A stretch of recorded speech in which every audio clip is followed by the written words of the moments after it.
Good morning, good afternoon, good evening, my fellow YouTubers, Facebookians. Welcome to another edition of Airy Sky Rita Lee's video vlog. I'm Airy Sky. I'm going to cover up so you guys don't have any problems. So how are you doing today? I have a couple announcements to make. So the President of the United States has decided to go ahead, as you all know, and full speed ahead. He's bankrolling that a virus cure will be done by the end of the year. Unfortunately, they're saying that he's basically going to screw up the country so bad that it's going to set us back a long time. So we, as in Americans, need to prepare for the worst. Hello, Kimmy. How are you doing? So for some of you out there, I got a couple updates for you also, personal updates. Kind of shocking updates, but still, it's kind of funny. So anyways, I just got up a while ago. So I got a couple personal updates. So one was, like I said, not personal, but President wants full speed ahead with the cure. Unfortunately, it won't work. A lot of people are getting the axe when they don't listen to him. He's clearly claiming he's going to get reelected. Not going to happen, in my opinion. I mean, literally, I basically have my own opinions, but, I'm not going to bring it into it. But the pandemic is going to get bad.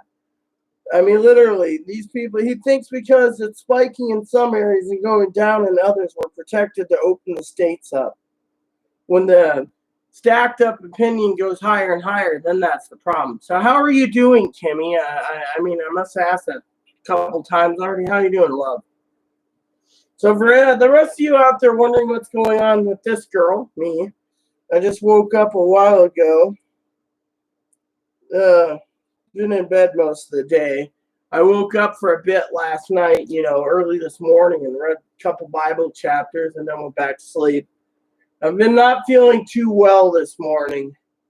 Literally, I've been feeling really sluggish this morning, everyone. I'm okay, I guess, for feeling poor. I'm not financially poor, I mean, love. I mean, actually physically poor. So, a couple personal updates for you all. So, I talked to the lawyer, the one I was talking to Pee-wee about, on the entire lawyer thing. Apparently, there's a lot of complications when it comes to Chloe. So, I'll explain what's going on and why. So, Chloe turned around, okay, and couple things. So she called her mom up today, weekly chat. I try to stay out of it because, you don't want to interrupt someone. But, I was trying to basically place some orders online. Well, a couple personal things was Chloe's telling me her mom is furious about me ordering weekly supplies, like whatever it is, like a garbage can and, food, right? So I ordered a couple of trash cans finally, for the house. I'm just slowly putting this place together. And yet, your old mom turns around and is like, oh, well, we're all opening. Everything's great. And Chloe says, what about the death toll? Oh, there's going to be a death toll, but, we're not hiding fear. And if we go, we go. It's our time. I'm sorry, but I'm not going to have someone tell me that it's our time to go. Sorry. Then Chloe's talking about her banking problem, okay? So the lawyer turns around, and I know I have to do more research on this. I wish I had an assistant that can look into this for me because, frankly, my lawyer's looking into it. Even though he doesn't charge anything, he says this might cost me about $100 because it's a complicated issue. I mean, literally. So, as you all know, Chloe's got some checks. Direct Express didn't put them on it. The big experiment was Direct Express. Said that they decided to reissue the checks with new numbers. Chloe was getting ready to take it to the bank, but the lawyer said don't. There's too many complications to the questions. One being that creditors. Chloe's got like 4 places that demand a huge amount of money for ambulance rides. Unfortunately, she can't deposit these checks, so they're screwed. So the lawyer said, I'd love to see how they play that out, going to court and find out she's got only $943 a month to her name. What are they going to do then? Then, the problem is, so what have you been up to, Kimmy? Just watching movies? So anyways, then what happened was, I'm trying to keep, for all of you out there watching, I care for all my moderators and my people, and so I don't want to ignore Kimmy. So I'm trying to tell you the story. So Chloe's mom said she'd look into the whole banking thing, and if it has to, Chloe can send the checks to her. I'm sorry, but even Kimmy and I is smart enough to realize it doesn't take Kimmy here, BBS Kimmy, and I know that it doesn't take fucking rocket scientists to realize that someone's trying to hoodwink. Sign the check over to us.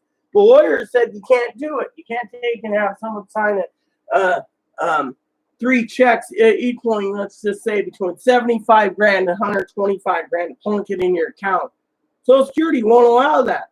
They basically say there's red flags right there. 1 red flag is the tax problem. 2 is, So then her mom's like, oh, well, if you got a joint account, just plop it in there. You can't because, A, Social Security will look into the account and say, oh, there's a joint account between Chloe and Rita's the main card holder. Even if Chloe is secondary or Rita's secondary because she couldn't qualify as a main card holder, then what it means is as Chloe turns around and gets all this money, and so they want it. Social Security thinks, and again, doesn't take rocket science. This lawyer said, look, it turns around. What do? They turn around and they make it so you, the person, gets charged with losing your benefits permanently because you're sitting on Chloe's money.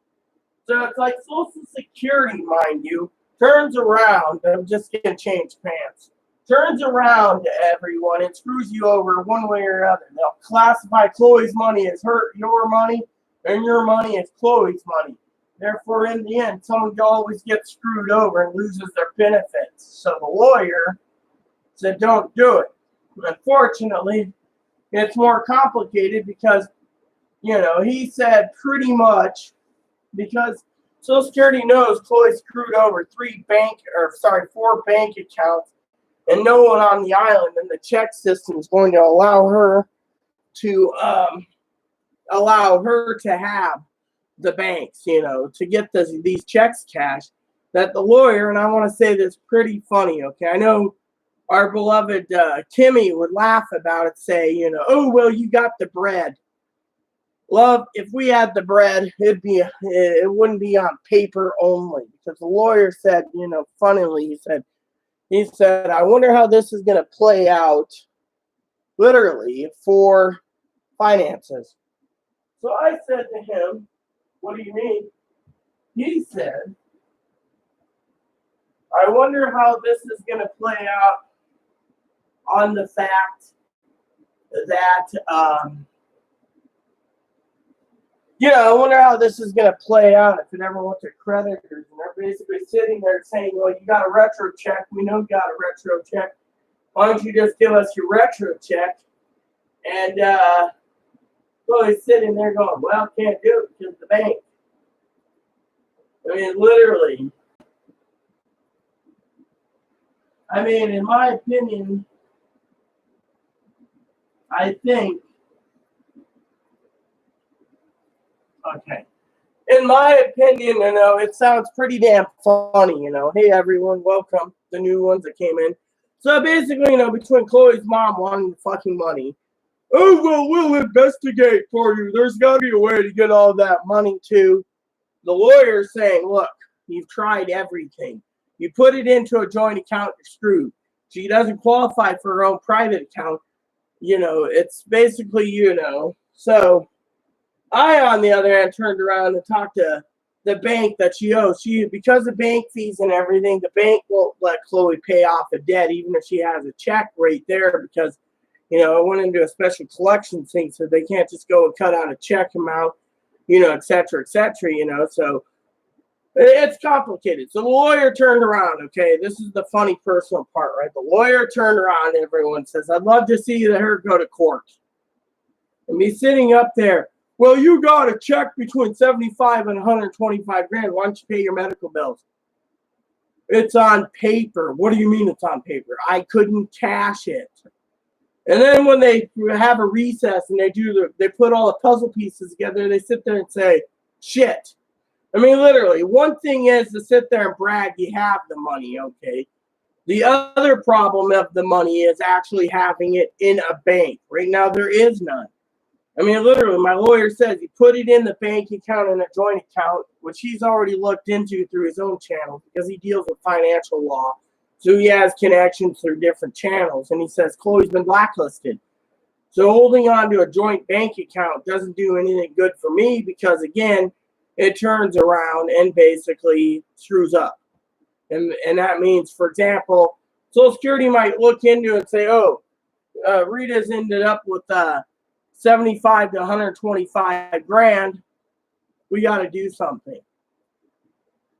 And so then they say, well, you had this much money in a bank account. I can be like, well, it's not mine, and to prove it, yet it's still in my main account because I'm holding it for Chloe because of that. And then I can say, well, Chloe lost the ability to bank. In the end, they turn around and be basically pointing fingers, you know. So the pandemic's doing a real number on people and creditors. I do trying to look like a little black weasel. My name's Ebony. I'm not a weasel. I'm not a weasel. My name's Ebony. I'm not a weasel. Yes, we know you're not a weasel.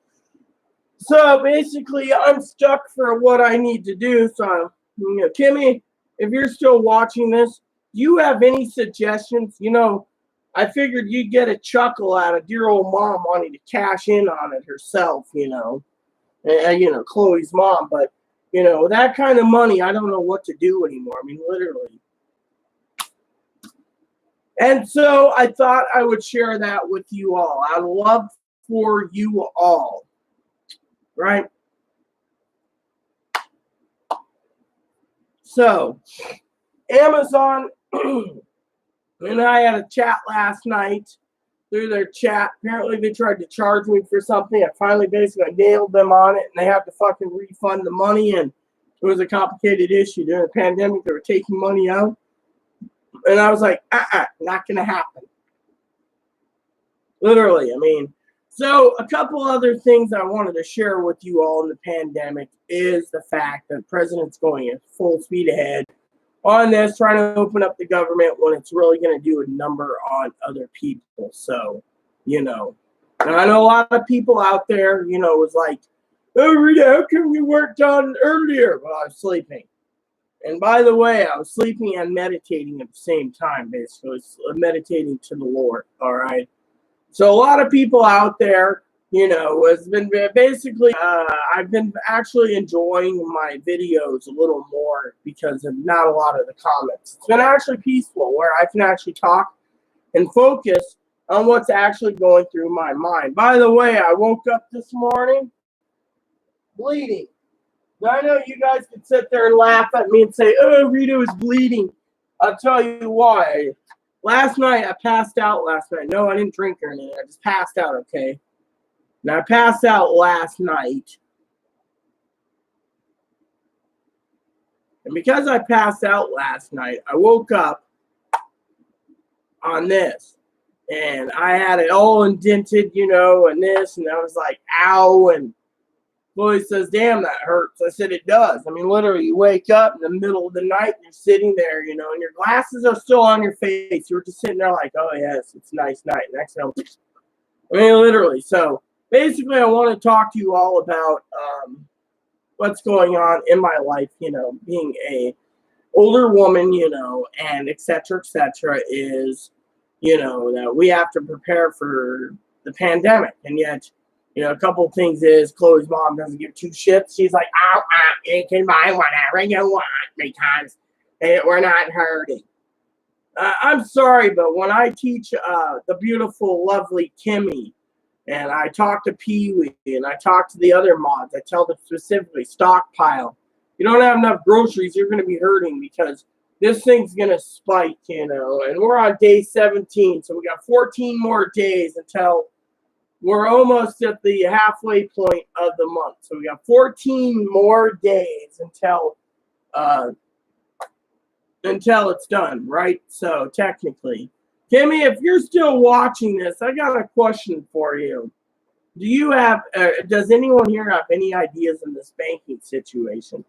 Because Chloe's about to give up all that bread, as Kimmy would say, all that bread. I figured I would ask if anyone had any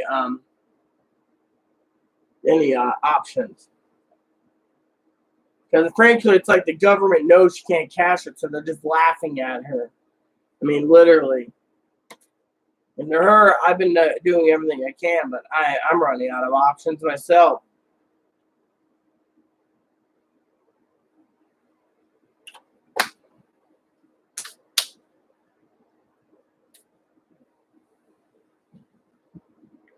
So, anyways, like I said, and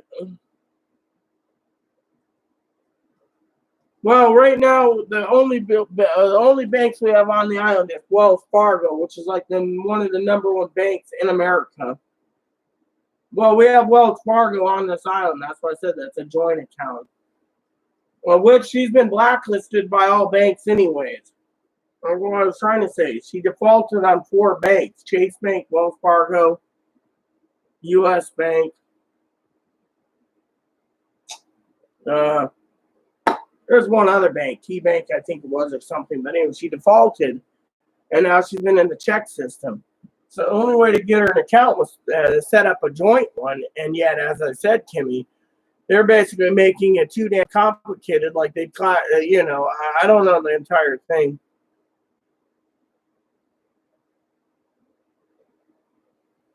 Little back will not cash that check. Well, little back. What does that mean? Little back? Well, we have Wells Fargo. They won't cash it. Key Bank won't touch it. Wells Fargo said she needed those 3 checks. She needed it. We have an account. Now they're saying they can't deposit the money into the account because Social Security doesn't want checks going into a deposit, a joint account. So they think that if I had access to $75,000 to $150,000, for example, 75 grand, 125 grand, I go shopping. So they don't want Chloe putting in a joint account. They want a separate account. And then U.S. banks over on the other side of the water, which won't cash it either. Then you got Islander Bank. That's a small bank. She doesn't qualify for an account. So we're stuck with Wells Fargo, which is the biggest bank, you know, in the one of the biggest banks in the country. And yet they can't just go drop it in. And so one of the things Chloe was talking about was going in and, you know, telling them to cash it. And if it takes them a week to cash it, she should cash it and ask it for chip. See, she walked into the bank the other day, okay? Oh, the thing is, they won't do it. That's the thing. We basically found out the Direct Express is too big. So they won't put 75,000 to 125,000 on Direct Express. They won't. They refuse. It's too big. So the Treasury has to print this check out. Now, the only thing Chloe could do is go to the bank, which there's an account open. Walk in there. Say, I have an account. I want to cash this. Unfortunately, they're basically saying that they don't literally want to make Chloe wait 2 weeks to cash something with $100 bills and basically bringing it in. So it's a complicated issue. They don't want to bring in an armored car for that much money during a pandemic. So yeah, we've already talked to Social Security. They said that that's too big. The Treasury Department printed her out 3 checks again. And so they refuse to basically sit there and put it on her card. They say it's too much. I've never seen anyone basically say it's too much. So it's like, honestly, Kimmy, that's like they want to fuck her life over. You know, one way or another. Yeah, we can get a prepaid card, but the thing is the Treasury won't transfer see, the Treasury's already sent out checks twice. They don't want to fucking do it a third time. So basically, the lady told us that if the checks can't be cashed, then sit on it for a year and they'll let it expire and then go back to the Treasury because Chloe can't get it taken care of. So there's some type of a thing that I'm working on, but I mean, literally, I mean, it's like Chloe gets all this money, yet she's basically stonewalled from touching it. I mean, literally.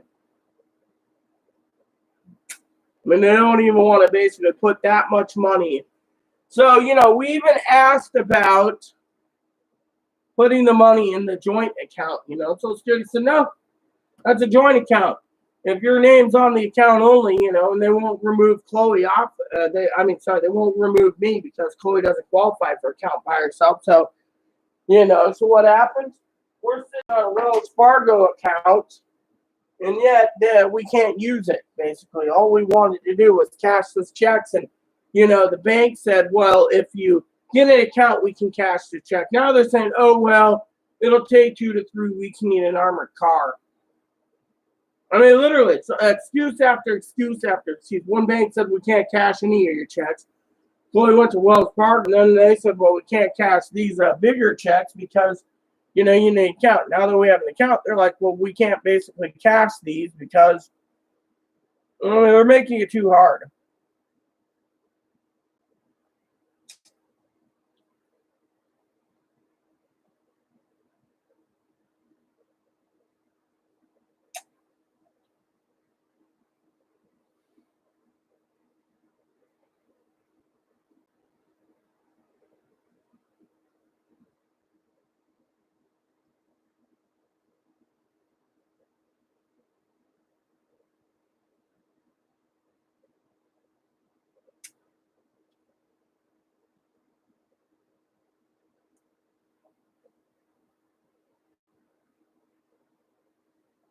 So anyways, for all of you out there, there's a couple other things I got to tell you. So Chloe turns around, and she was talking to her mom today besides the bank account info problem. And she said to her mom, which, by the way, thank God was on the TV remote, Chloe, nothing. Don't worry about it. It wasn't nothing about you anyway.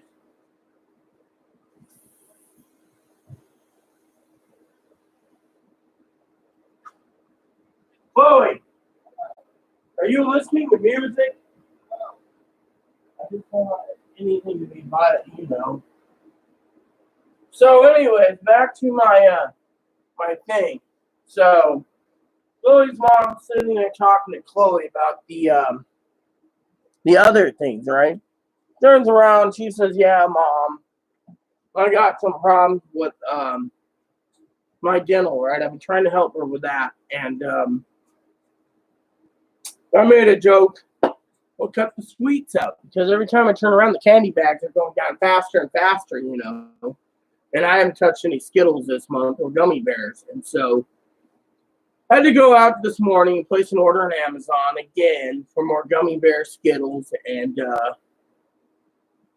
gummy worms because we're out. I mean, literally, I mean, the worms I do like to eat, but I mean, literally, every time I turn around, you know, it's like the level's going down, you know.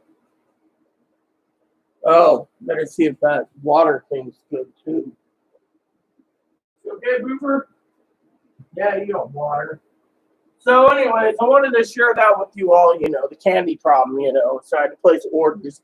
Then I went online to Target trying to look for more toilet paper. I went to several sites, couldn't find any. So I'm starting to panic just a bit about toilet paper. Not that I need any right now, but I want to make sure I get it. Because you know as well as I do, with Target, they ship 2 day. Amazon, it's been taking 10 to 14 days to ship items right now, which that's something I want to talk about in the pandemic, okay? For all you out there, you know I love you, and Kimmy knows that too. I love all of you, including Kimmy. She can blush if she wants. But the thing is, with Amazon shipping being fucking stupid and slow ass, they're taking advantage of the entire situation. Like last night, I went through my Direct Express account and I asked them why I got charged for something I didn't do. So, in the end, it turns out that Direct Express, my account was, it was just an error. They're like, oh, yeah. And then I basically said, when the guy looked in the account cross-checked it, I had to go and contact Direct Express again because it's a new card. So apparently, I've had to basically, again, because I've been with Direct Express so long and I have the money, I'm paying overnight shipping for another card because something keeps happening, And so, the guy was the people, and I asked the guy last night about the Amazon thing. I said, you guys are in the Philippines, aren't you? And they said, well, yes. So I was talking to Tagalong.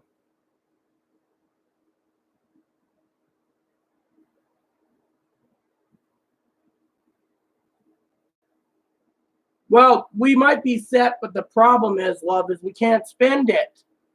That's all in fucking paper. I mean, my lawyer's already charged me $100 through PayPal, and he's a financial person that deals with disabled debts. I asked him to review the laws because, for one, he doesn't have anything to do right now. And with the pandemic, the courthouses are all closed. He said if we can find a way to get it put into the bank account and spend it down, it'd be fine. But the problem is, the Social Security told her she doesn't qualify for a house, and other crap. So he's researching everything so we know what we can and can't do with it anyways. But he said the problem is if Social Security knows that they basically can't cash these checks, they're just laughing in our face. I mean, literally.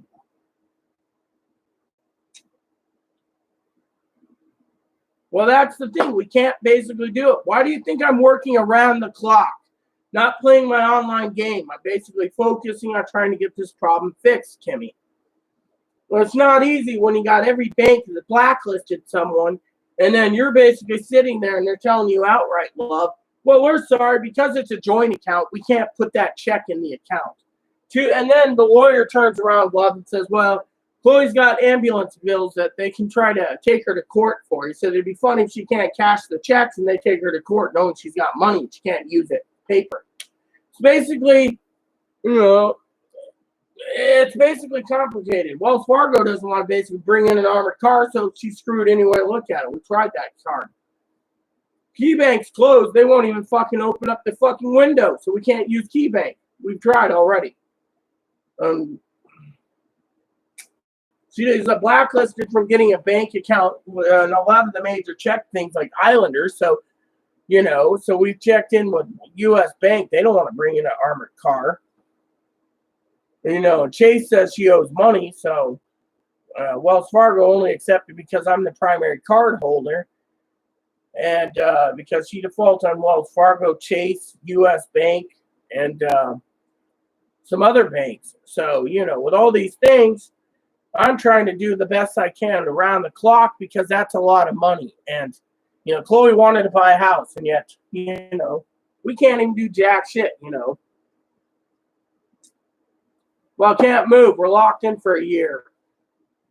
That's the thing. And with the pandemic, we can't even move. We just signed the lease anyways, and it's subsidized. So, and we can't move because we don't have the finances just pack up and load up a truck and leave. I mean, literally, it's going to cost if we want to go to Pennsylvania, it's going to cost about $3,000 to move, which I don't have right now. So technically, it's complicated. I mean, they're making it, let's just put it this way, love. They're making it so SSI, Social Security Disability, retirement survivors, veterans, and railroad beneficiaries, it's going to be difficult to move. By the way, I do have an update for you on something else on Social Security, by the way, related. That's kind of funny. So Social Security basically came out the other day, and there was a statement somewhere I read that the maximum someone can make on Social Security, maximum amount of check for the rest of their life is $2,780 currently in the country. So the rumor is going around that some of these billionaires can cash in, and get their check. They're only entitled to almost about $3,000. I've heard rumors that Bill Gates could get 50 grand a month. Nope.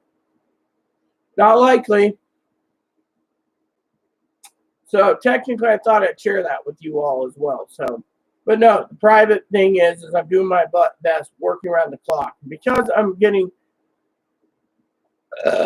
depressed over it, I've been in bed mostly all day because, meditating, trying to see what's happening. I've already PayPal'd the lawyer $100, and he's going looking through the laws, and trying to figure it out too. He said something has to shake, And by the way, he did say one thing that Kimmy did say. He says, yeah, right now Chloe is set, but Chloe can't cash. So because she can't cash it or drop it into any bank accounts, then there's got to be a way to fix it, And so, and being in a pandemic doesn't help either because, he was also saying a lot of banks can fail right now. And,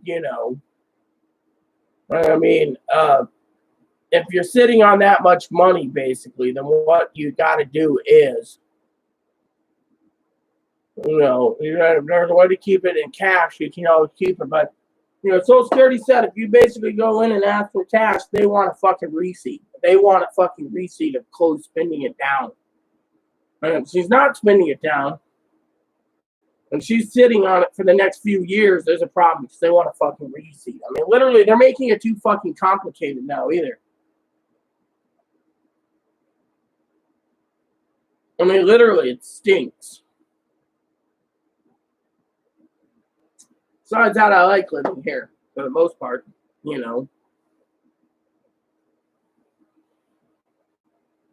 Well, and besides, the rent's not bad here anyways. It's just we got to pay each $303.50. So it's just complicated. So I thought I'd share that with you all. I'm racking my brain trying to figure out what to do. I might put in a movie soon and just sit back and watch something, maybe some cartoons or something because, I don't know what to do. Literally, it's complicated. We're dealing with a complicated situation, So, but I'm not giving up. That's the thing. I won't give up. In my opinion, there's no room for failure on Chloe's part with this. If they expect Chloe to fail, I'm not going to let Chloe fail. I will do what I have to help. Fortunately, I make it too complicated, in my opinion.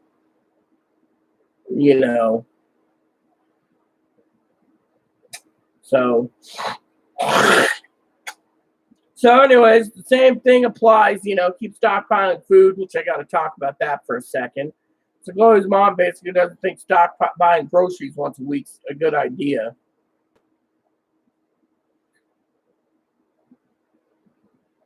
Well, hello, Sandy. I'll look into Chime, but the problem is let me put it to you this way, Sandy, okay? Let me just cut the BS here. Social Security refuses to drop the back pay into any bank account. They keep fucking printing it out. Hi, Sandy. They keep fucking printing out the check. So every time Chloe wants it on Direct Express, they keep sending her a check. If they basically turn around and they want to put it into an actual bank account, they refuse. They're basically saying, well, literally, it's a complicated issue. They just don't want to give Chloe, they don't want to transfer. Let me put it this way, Sandy. If you were sitting on between $75,000 and approximately 125 grand, they don't want to put it on Direct Express. Direct Express, it's too much. Fucking trying to deposit it into a joint account, they don't want that. I'll explain it to you, Sandy, so you can understand. Social Security basically stated if it goes into a joint account that me and Chloe's holding right now, A, creditors can get into it. They don't want creditors to tap into it if it's Chloe's money. B is they don't want it to go into a joint account because they think I'd have access to it and go spend it, say, buy a house for myself or a car, and then Chloe screwed out of her back pay. And so they're basically putting in the rules that checks this big can't go into a joint account. And so because Chloe's been blacklisted from the check system for another 3 more years, she's sitting on checks basically, as I was telling Kimmy, I'm not going to fail Chloe. I won't. But it's basically you're sitting on money and it's on paper. It's like the manager said when we were being researched the other day, and she came to the door. She said it's all on paper. She said unless you can basically get it cashed, you're sitting on something that's useless. I mean, literally. One bank said you needed a bank account. Chloe went in, talked to the banker. They said you don't qualify. I went in. I tried to get an account with Chloe. They said no, you can't do this. Then I went over to KeyBank, right? They're closed. I mean, I contacted KeyBank's 800 number and said, I have a checking account I set up online just for myself. And, I said to Social Security, what if I basically have Chloe cash it over to me? Can't do it. So Chloe's mom thinks, oh, well, we could have it cashed for you by putting it in our account. Social Security won't allow it. It's basically what they call a third-party check. They won't do it. So her mom can't even do it. So then we asked about a savings account. Again, Sandy doesn't qualify as far as the check system. So technically she's screwed. So what does she got to do? We went over to Wells Fargo and I said, if you open up an account, we could probably cash it with an armored car. Well, we tried that. Unfortunately, Sandy, they turned around and said, we don't want to bring in the armored car for that kind of money. So then we said, we'll put it into the account. Social Security turned around and said no, because if as the lawyer also said, as I paid him $100 to look into, he's a financial lawyer, he deals with elderly anyways. He has nothing better to do. He said if you put it into the account, Social Security is going to claim 75 to 125 grand window is my money because I'm the primary card holder, even though I can prove it's Chloe's money. It doesn't matter. They're afraid that I'm going to go spend it, so they're like, So they're putting in so many safety and roadblocks that I think the government's basically sitting there laughing because Chloe can't cash the stamp thing. So to me, failure is not an option. I mean, literally. I mean, they don't want to transfer that much money into another account. It's just too big. So Chloe's sitting on this and can't do jack shit. She can cash smaller checks, but she can't cash anything over 10 grand because the tax man needs to know. The IRS needs to, it's a treasury check, it's a back check. Okay. Because of it, the double-edged sword is Social Security can claim, Sandy Love, that I'm bringing in extra income, so they can cut me off. And 2 is the IRS can claim because it's in my account, they can start double and nailing me for taxes. Any way you look at it, you're screwed one way or the other, so their failure is not an option. So I got to figure something out, And yet, Chloe's mom's looking on it from her end, and we're looking at it from my end. And so that's why I contacted the lawyer yesterday. And he basically said, $100, I'll look into it for you. I'm not going to charge you anymore because, that. I said, well, okay, I'll pay $100. You look up the law. So he's been looking at federal law, state law, everything. And the joke, Sandy, was he said, because Chloe's medical bills, they all know she got on disability. They know that she's on disability. She has Medicare now. So an ambulance company says, we know you got your back check, so why don't you just cut us a check for the ambulance? And Chloe said, can't. It's all on fucking paper. How can you basically take something that's on paper when I've been defaulted on banks? I'm blacklisted from having an account, and yet I'm sitting on it. So the ambulance company is like, wow, so you've been blacklisted from the check system because you had 4 accounts you defaulted on, and yet you're sitting on this much money and you can't pay anyone. The lawyer said it'd be funny if they took her to court and found out the judge would throw it out due to the fact that she can't cash these things. I mean, the judge will just throw it out literally and be like, well, nothing you can do. I mean, literally.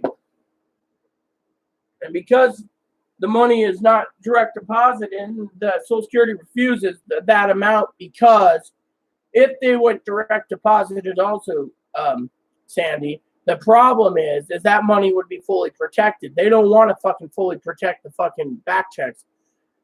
The lawyer said about 85% of people that get them nowadays default on so many banks that they usually ends up back in the Treasury Department anyways. So I'm not going to allow this to happen. I'm trying my best, but still, Sandy, it's fucking pissing me off. So, you know, because I'm getting a little depressed myself on the fact that I'm trying my hardest. And, you know, you could say, oh, the lawyer's taking advantage of me for 100, but you know what? The lawyer has nothing better to do. He runs his own law firm. So he's like, hey, for 100, I'll look into this, because I have my own ways and channels, and I have access to the check system and everything else. So I could see if there's any banks that will be willing to take Chloe's money and get it put in. So she's got her money before we lose it within the year. Oh, yeah, I know. I'm furious. I mean, I'm also furious, Sandy, that Chloe's mom had to turn around and say, well, I'll investigate for you. We might have to put it in our Ohio bank. It doesn't work that way. You know as well as I do, Sandy. With that kind of money, anyone would love to screw Chloe out of her damn money. And that's the damn problem. I mean, literally, it's not one fucking thing, it's a million others, you know. Well, like I said, I'm not willing to give up. Failure is not an option in this situation. Chloe wanted to buy a house, literally. Like I said, failure is not an option. I mean, look, Chloe's mom's sitting there reprimanding me for buying more candy today because candy supply went down because, you know, and she says, well, if you have tooths that you're thinking pulling the pliers, Chloe, then you might as well just basically stop eating the candy. I mean, literally.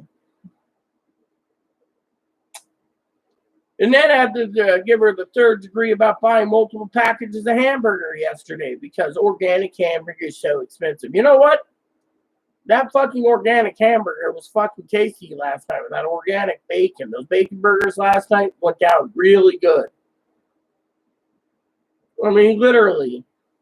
But still, I'm fucking angry because, you know, Chloe just was asking her mom for advice, and her mom's like, I don't look into it, you know, there's got to be, you know, a way, you know, so you can have your money, blah, blah, blah. I mean, literally. So, you know, that's what the problem is, you know, and with this pandemic, apparently, you know, no offense, Sandy, her mom's throwing a party next week with no masks. I mean, come on. Oh, the state's opening up, we're all opening up. We just got to accept the death toll will be 184,000 by August 4th. Chloe's like, well, I don't want to leave. I don't want to leave my house. I don't want to leave this. But her mom's like, well, we're throwing a party. We're doing this. We're doing that. Sorry to say it, but to me,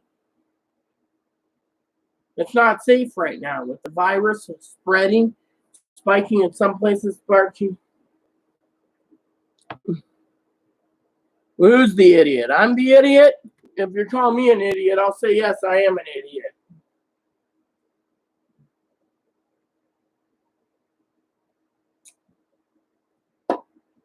So that's the thing. If you're calling me an idiot, oh, yeah, her mom is an idiot. I mean, literally. What? Yeah, I mean, there's this much money at stake. And I mean, literally. I mean, you can't just send the check to her mom anyways. Her mom won't be able to cash it anyways, even if Chloe signed it over. I mean, literally. So there's got to be a way to deal with this.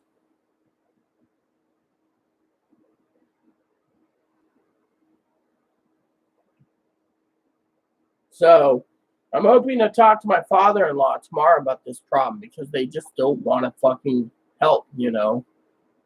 There's got to be a way. And then, you know, like I was telling Kimmy, Social Security wants a fucking receipt of everything she's buying. So she's within her means, you know, but they want her to spend it down before they classify it as income. They told her that she's got 9 months to spend it down yet. If she can't cash it, then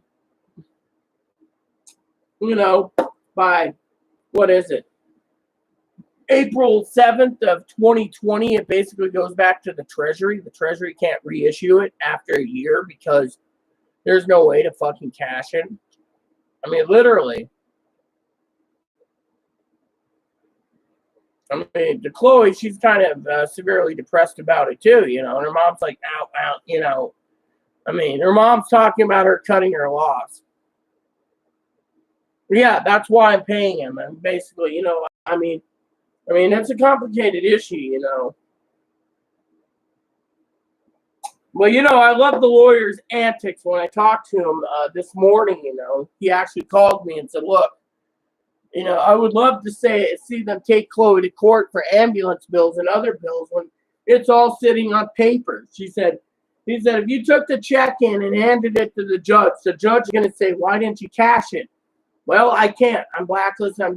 The judge will just throw it all out and say, well, ambulance people, you're not going to get 20 grand total from 4 ambulance rides because of it.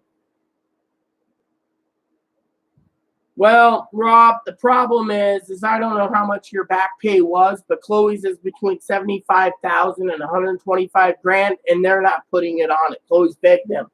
Direct Express refuses to take it. The Treasury refuses to put it on it. So unless you can give me an actual number on your back pay and how much they took, Direct Express doesn't want to sit on that much money. Well, there you go. They refuse. They refuse. So there you go. They're refusing to put it on Direct Express. They keep reissuing the fucking checks. And there's fucking 3 checks. And I'm not talking about an amount because of it. And the reason, and I'll explain this to you because I know exactly what the lawyer said with Direct Express. He's looked into it. He's talked to people that is at Direct Express. The reason they don't want that much money anymore, Rob, is because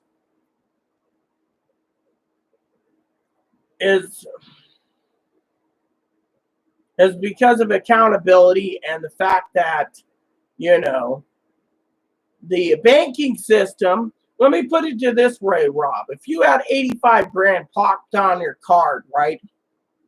Direct Express is heavily protected. So what they're trying to do now through the Republican Party, we know this, is to make it so everyone gets paper checks now.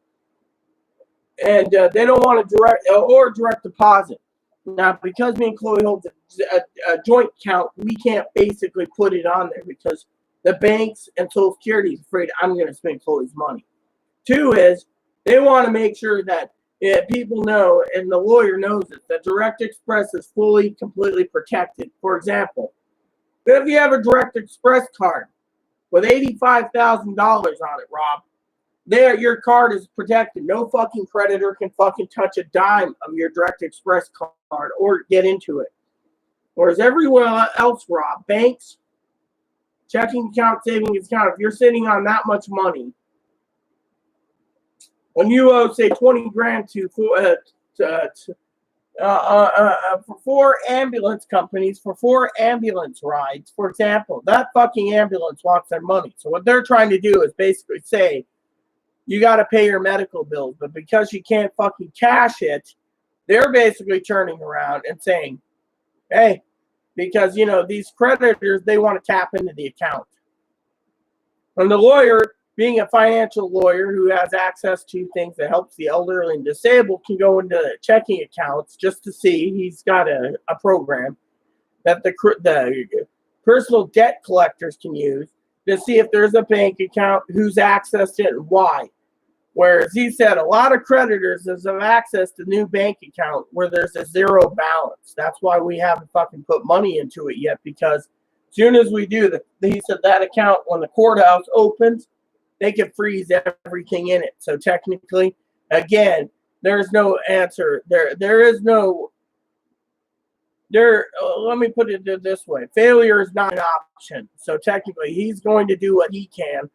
I'm doing what I can. I'm trying to get advice from other people, but it's basically fucking complicated, literally, because they're turning around, and they're doing, You know, they're basically, you know, the thing is they don't want this money protected anymore. So technically, Rob, they're basically doing everything they can to screw over the people in the retro checks. At 85% currently that are getting disability and retro checks now can't cash them. So it all goes back to the Treasury anyways, because they can't cash them. A lot of people have been blacklisted from owning bank accounts, you know, and then, you know, like someone said, if you basically set Chime up or NetSpin and you give them the tracking number, the routing number and the account number, the Treasury will still just keep cutting fucking checks. I mean, picture this. You basically call Social Security, you get it all set up for the Direct Express, and all of a sudden, the checks start coming in on paper. You go into your what's that word?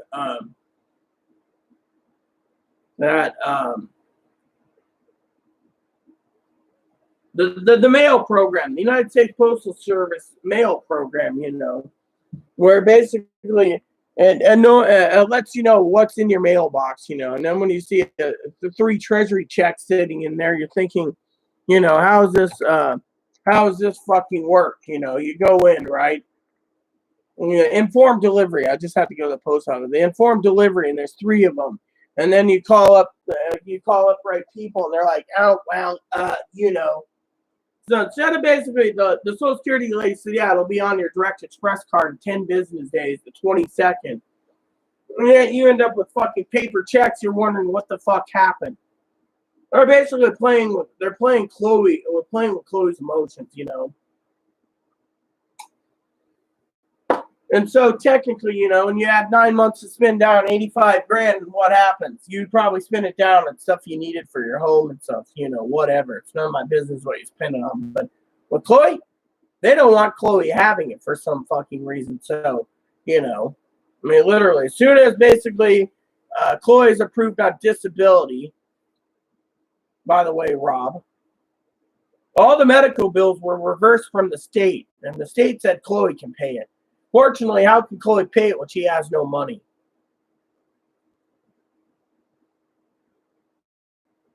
Nope. By law, you can't. You can't even sign it over and put it in someone else's bank account because, for example, if I took the check and put it into an account that I opened at KeyBank, basically I hold it for Chloe, for example, Social Security can turn around and say, well, Rita, you're sitting on 75 to 125 grand. That's money that they're going to tell me that's money that I have to spend down or lose my benefits. Because it isn't my money, Social Security could cut me off completely because I'm sitting on someone else's money. So it's a double whammy.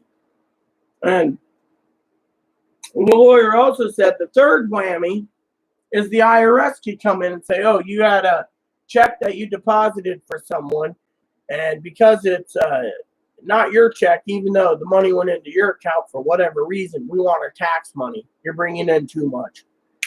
Then, again, a third whammy. So, you know, it's basically, you know, and they don't want those types of checks cashed anymore, and they don't want to put into a joint account because they want it in an account that's specifically for the check holder that holds the check, not someone like me that set up an account as an emergency backup and then was told you can't do it. You can't take the check down and drop it into the bank because even if it's a joint account, they can still go and double whammy me saying that's extra income that Social Security can take me off of it. And if it's a 2, is the IRS can nail me. I mean, literally, it's just basically fucking, you know. Oh, exactly. Why do you think I lose sleep a lot, Rob? I mean, literally, I'm dealing with this fucking shit every day. I mean, it ain't one thing, it's a million others. I mean, literally. I mean, there's got to be a way around it. So the lawyer said to call him tomorrow morning. So I got to call him tomorrow morning. I got to call the doctor tomorrow morning. I got to do all this stuff. And, you know, I mean, time I get done with the phone calls, everything tomorrow, Rob, I'll probably be going straight to bed again and not getting up until, I mean, literally. Basically, Social Security's got rules. I've Googled it too. The lawyers Googled it. The lawyers looking into it through different channels. You can't just cash something that big because it's still, I mean, it'd be like me having it signed over to you. You'd lose your benefits because you're signing over something that big and they're saying that that's income that they can nail you for. I mean, literally, like I said, it's a double whammy, so, I mean, literally. And by the way, everyone who's watching, let me just put it to you this way.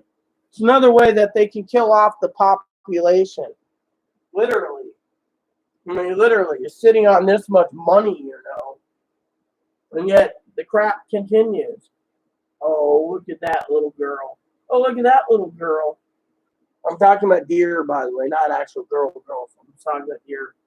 We got deer all over the place right now. A couple of fawns just sitting in there, Well, I mean, thank you. I mean, literally, I'm just doing what I can, and that's all I can do. Because I'm doing everything I can, and yet it's complicated, literally. I mean, there's got to be a fucking way to win. And, with Chloe, we're trying our damnedest, but it's like we're getting stonewalled every time, I mean, there's so many fucking rules and regulations and stuff. I mean, literally. Now, if me and Chloe is married, it'd be a different story, but still, they can still nail me for extra Social Security benefits, or not benefits, but, I mean, literally. So let's see what's going on. I got an email from someone.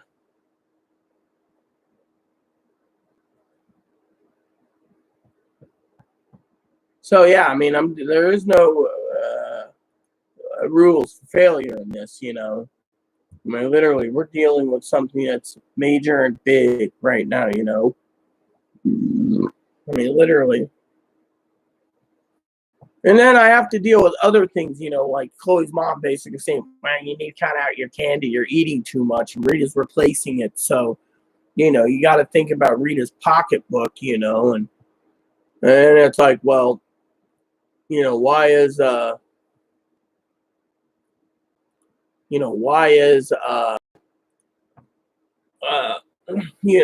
is it that you're having tooth problems while you're eating too much candy,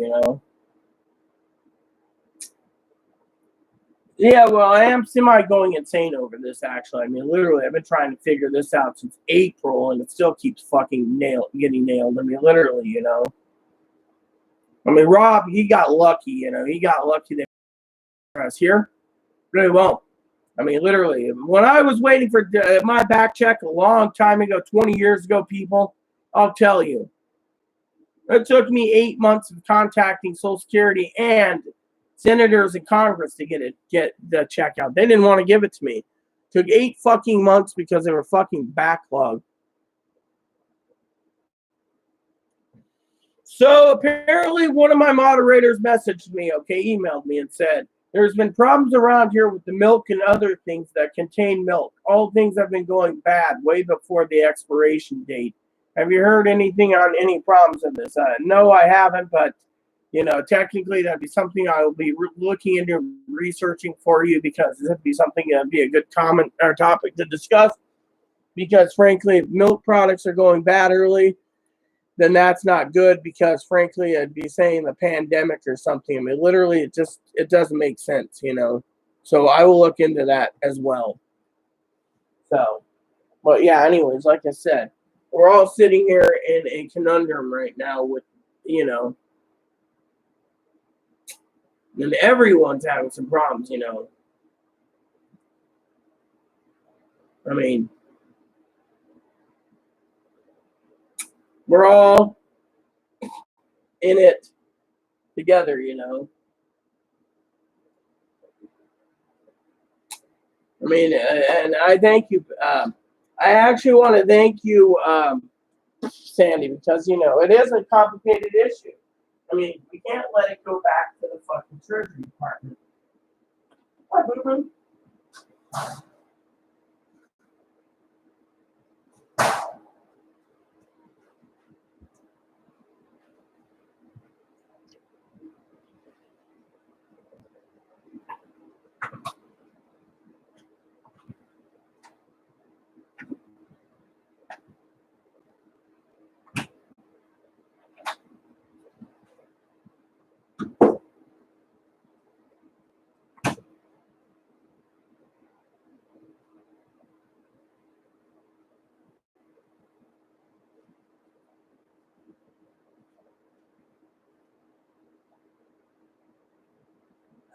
Yeah, we do have a good Congress and Senate that does that thing, but the problem is now we're, like I said, this is a big problem, and I have friends that are senators, and I've talked to them about this problem, and they're stumped. I mean, their answer is that the government and the banks don't want Chloe to sit on this much money, so they're trying to fuck her over. That was one of the people's answers, Hey, Brad. Thanks for the email, by the way, brother. So I assume you were lurking and listening to my little banking problem again. I mean, literally. So tomorrow's a new week. Hopefully I can come up with some type of answer, Brad, to this banking problem, because frankly, it's pretty damn bad, What? What is it? Squeaky. I told him to go find Squeaky. So we can be out here finding a Squeaky. Okay.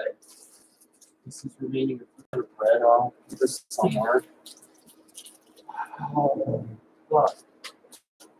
So, anyways, a few other ideas I want to share with you is Chloe, when she was talking to her mom, I was shopping for groceries, and the only thing I bought was some candy. Ramen's completely out. So at Target, I bought some beans. So I ordered beans. I've ordered candy at Walmart. So, Well, thanks, Rob. I mean, literally. By the way, Chloe, one of my subscribers, Rob, said in 2017 they took 85 grand and put it on Direct Express for his payment, but they don't want you to have it because they have to. If they put that much money on your card, Direct Express has to protect it, which means creditors can't get into it. Yeah. So basically, what they're doing is they're trying to fuck you over. Yeah, because they want the creditors to have their money. Yeah, exactly. It's a Republican thing, Yeah, and with the pandemic going on, they are desperate. Well, yeah, and I say, you know what? It's like the lawyer said this morning. It's going to be a cold day in hell if they took you to court, By the way, I had to order more Skittles because the bag keeps going down. All right, I'm getting this table clean. Yes, I know. I'm not complaining about the Skittles. I will make use of this other Ethernet cable when I get my laptop out here and trust that the battery's on. Yeah, well, that's, I mean, I thank you, Rob, for praying. I mean, literally, I thank you with all my heart because, the problem is like you said, you got roadblocks everywhere. I mean, they don't want Chloe to be protected. And Chloe's asked too many times to put it on Direct Express. She's even explained it to them 3 times, and they keep sending her paper checks. No Republicans controlling everything, they won't do it. Well, like Rob said, 2017 was a different year to now.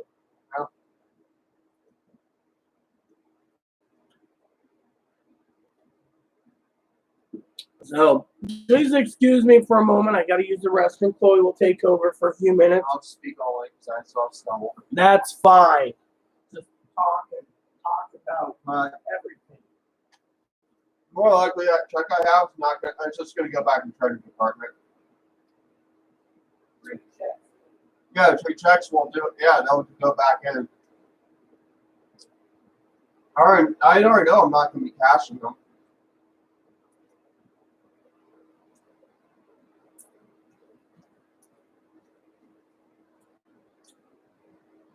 Won't be.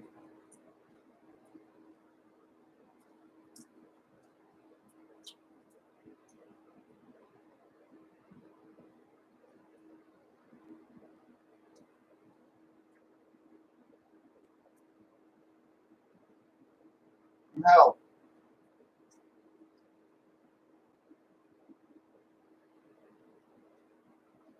Sometimes I get the feeling that there are some people in the state who are trying to make this a red state.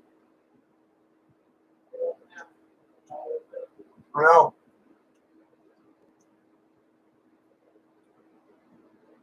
No, but you got a lot of doctors and nurses in the state that want it to be a red state. Why do a lot of doctors and nurses are all Republican?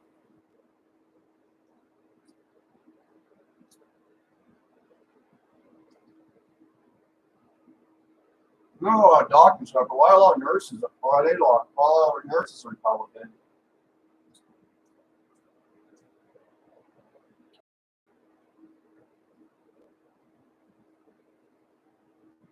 I know a lot of nurses in red states or rural towns usually like to treat their mental patients like animals. Not giving them any rights, forcing them to wear gowns or paper scrubs. Pretty much forcing their patients, to eat shitty food from the hospital. That's how it is.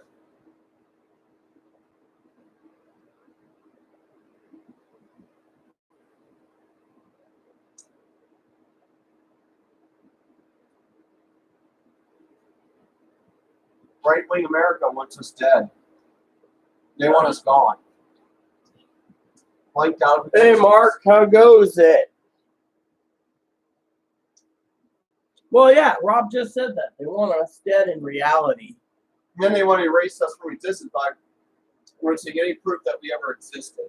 Well, like I said, Sandy, Chloe's in the check system because she defaulted on 4 bank accounts. So that's why they keep basically throwing it. There's only one other option Chloe could do, and it's a long shot, which is going, because Chloe has stuff she needs to do. But remember what I said. If she did this course of action, Social Security could call up anytime and ask for a receipt of her spending, for example. They want this money spent. They literally want it spent, okay? They want it put back into the economy, okay?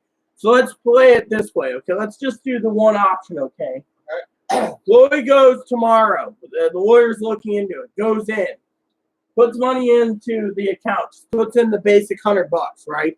For the joint account. Then turns around. Once it basically clears for Tuesday, it takes 24 hours. She goes in Tuesday and she says, here's 3 checks. They're equaling up to, like I said, between 75 and... I think my monthly payment will just keep being sent out by check until they say I pay off the ambulance. No.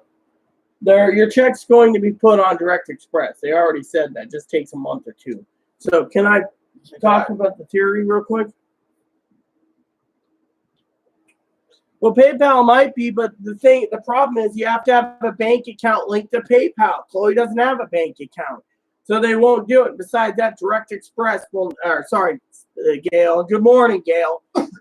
The problem with it, Gail, let me explain this: is PayPal needs a bank account linked to it, and without a bank account, Social Security won't contact the Treasury to plop it into a certain account. They won't do it. They refuse. They want Chloe to have paper checks now. Before Chloe turns around. By the way, you have some bad pans in the corner that flies are buzzing around that has lard and fat. I know. I have to wash them out. So can I finish my story? Yeah. So, for example, the lawyer said Chloe can go and open the account up on Monday, for example, right? Wait 24 hours. Go back on Tuesday. Handing 3 checks and basically demanding, we have an account. I want to cash these. You got 1 week to bring the armored car in. I want it all in hundreds. They have to do it. And if they don't, they're just fucking with Chloe. That's the only option she has right now. And yet, if she does it, Social Security can be asking her what she spent the money on. Yes, but the thing is even, look, sis, let me basically cut the bullshit. You know, I'm basically direct and frank. The Treasury Department doesn't want to send it in direct deposit. Chloe asked direct deposit info the other day and or direct express.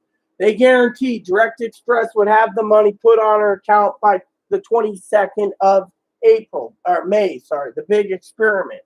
Instead, Chloe ended up with 3 fucking paper checks, sis, in the mail. They reissued it. She can't cash them. That's why I sent lawyer last night $100. He's looking at the law. The only thing she could do probably is open an account, leave the checking account open long enough to get the armored car in, and then close the account. That's the only option. But then Social Security is going to want a statement of what she's spending up to $125,000. I mean, literally, you got to look at the picture. They want fucking receipts. If you don't have receipts, you're screwed. You have 9 months to spend it down. Otherwise, she loses her benefits. As I was talking to the rest, sis, the joint bank account is complicated. One is if she puts it into the joint account, Social Security won't allow it because they think I have access and I can go on a spending spree. 2, Social Security said because I'm the main primary holder and Chloe's secondary, they could basically say that I have extra money and they won't basically give me my benefits till it's spent down. 3, because it's going into a joint account and I'm the primary holder, the IRS could ask for fucking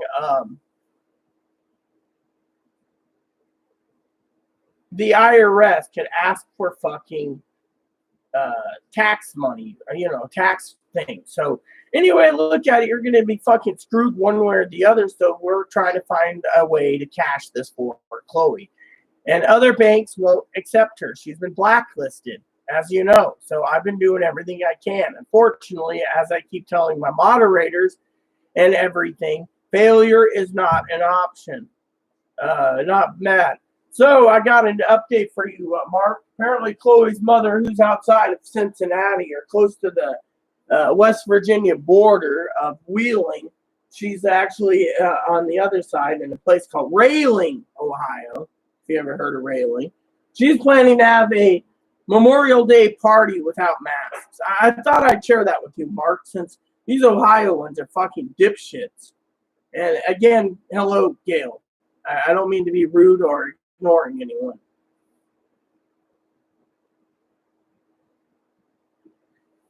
So, the other news is the president is trying to basically rally everyone to get behind him so he could get a vaccine out by the end of the year. Unfortunately, right now, the last report I saw was like 770 vaccines are looked at to be a cure for this virus. Unfortunately, that's too many, and Dr. Fauci and Dr. Birx basically stated that it ain't going to happen. They're not going to have a vaccine by the end of the year. It's impossible. President's living in dreamland. So we're looking to have a lot of problems in fall and winter this year, so we have to prepare for it. So there you go. So what's crack-a-lacking with you, Mark? Fill me in. And what's crack-a-lacking with you, Gail?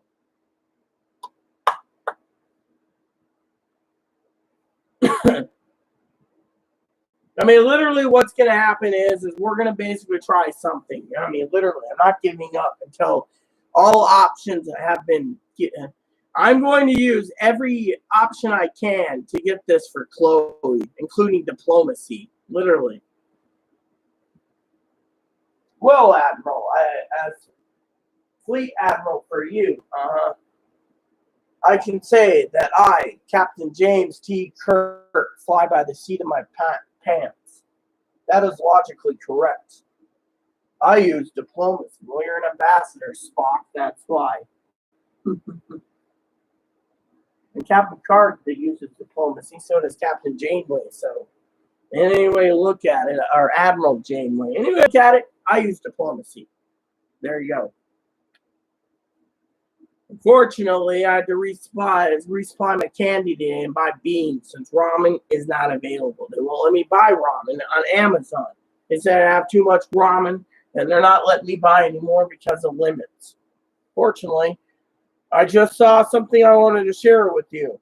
A lot of the ramen that I was going to buy said that they're not restocking till July or August right now. So unfortunately, and a lot of food items on Amazon has got a long wait period to restock. You can pre-order it now and they'll ship it to you when it comes in July or August. And Chloe says that's too far out. So it might just mean I have to restock everything in beans for the next for a while. I'm not on top of that. Supply chains are having problems with toilet paper still. Today I went to check TP and I was getting ready to put 4 in my shopping cart, and it was taken within 30 seconds. It just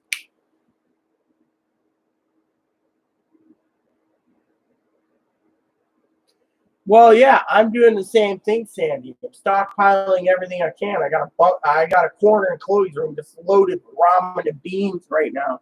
I mean, I'm basically, Oh yeah, Chloe's mom. Oh, here's the joke, everyone. Chloe's mom thinks that the virus is over and everyone can go back to work. And even though she doesn't support the president, it's great that they're gonna have a party next week. Unfortunately, I think it's a bunch of hogwash. It'd be like my sister, my sister Tinky, aka my cousin-in-law. Don't ask. We pinky swore sisters for life. That she would, be going out. I mean, I don't know if she's been, she loves going to bars and breweries and stuff. I don't know if she's gone there, if they're open or closed right now. But, in my opinion, if I was living with them, hypothetically, I wouldn't even be leaving the house.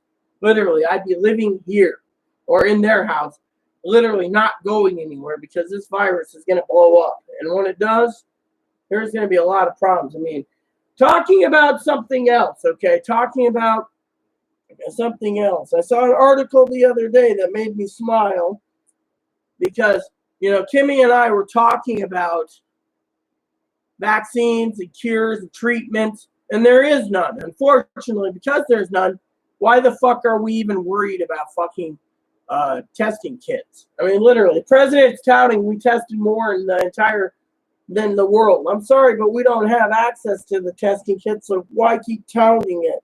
What he's doing is he's forcing the country to reopen prematurely, and then when it spikes, he's going to be the one in trouble because he wants to basically bring it back. By the way, has anyone read in the pandemic news, because I'm the one that's handling it right now for you all, where it says, without treatment, without a cure, without hope, this virus is going to spread.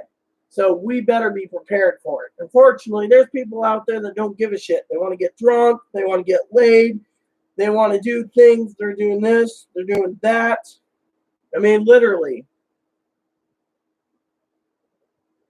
And I'm only sending Chloe out for milk. I'm waiting for my powdered milk to come in. Basically, here's the problem, okay? He basically wants to open up the government, Rob. Open up the states and force everyone to go back to work when it's not time. Unfortunately, the jobs numbers is basically hindering his chance to get reelected on the facts. No offense to anyone who believes in Trump. I'm not for or against, okay? But reading the numbers, this is what I see. He ain't going to get reelected due to the fact that the American people, there's only like 35% of the people, his followers, believe in his words. Everyone else doesn't. And 2 is, the jobs is what he's basically counting on. He's doubled down saying, my gut says everything's going to rebound. Really? Now let me ask you this. If it's really rebounding, why did Warren Buffett make an excuse why he sold out all the stocks? All the stocks in all the airlines. He held like 80% of all stocks for all airlines. He just sold them the other day. Then he turned around and he sold all his shares in Goldman Sachs. The only thing he said he's holding on to currently is Wells Fargo. Literally, that tells you right there that Mr. Warren Buffett knows exactly what the hell's going on. By the way, the man made his billions, right? He's still living in his home. He bought his first home he bought, and his only home he bought in Nebraska. He said all these people own 6, 7 homes. They're just flaunting money, whereas everyone else doesn't have the money to flaunt, And so, or it has the money and they're just flaunting. Whereas him, he says people buy these airplanes and these yachts. It's just a status symbol. Exactly, Rob. I agree completely. That's why I'm preparing you all to stockpile food and stay in. I mean, literally, it ain't going to get any better. I mean, literally, you heard it from Chloe a minute ago. I'm going to use the bathroom real quick, but you heard Chloe a minute ago, Rob. She basically said these fucking Republicans want to fucking basically help the fucking wealthy, the fucking people. I mean, look. I mean, like the lawyer said it. I said it itself. You guys could get a chuckle out of it. When if they took Chloe to court for ambulance bill, they wouldn't get paid. It's all on fucking paper. So again, they're trying to force Chloe to get something when she can't do it. Now, if she cashed it, it's basically a different story. But can't cash it, everyone gets screwed anyway. Look at it. Excuse me for 1 second.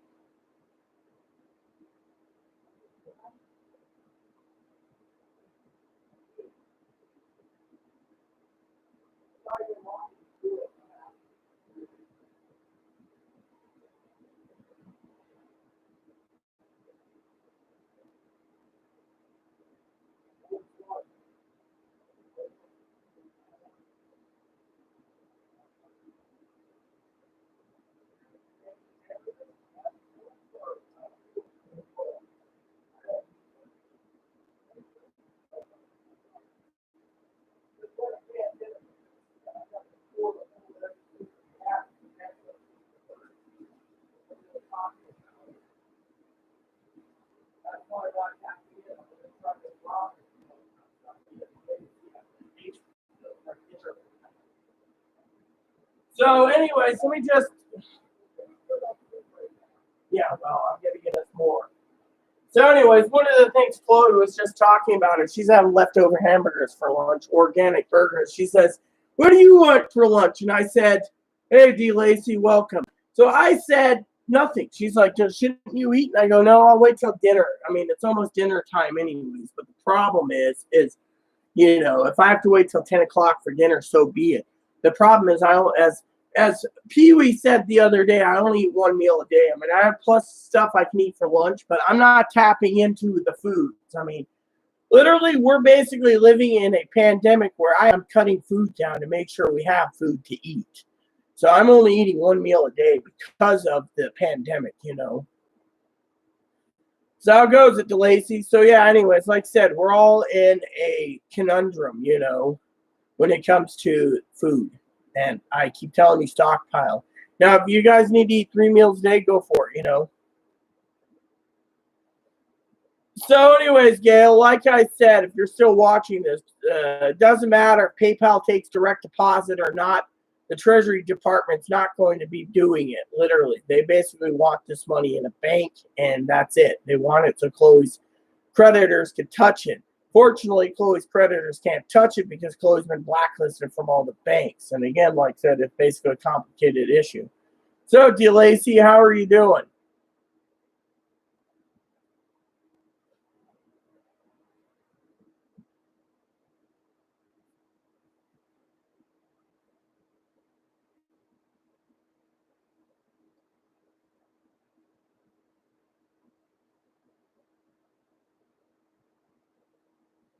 Hello? Is there anyone that's going to comment? I basically answer people. Yeah, well, I got powdered milk coming. I bought several buckets of powdered milk, sis. As I told you, I'm making sure we have milk at home so we don't have to go out. You know.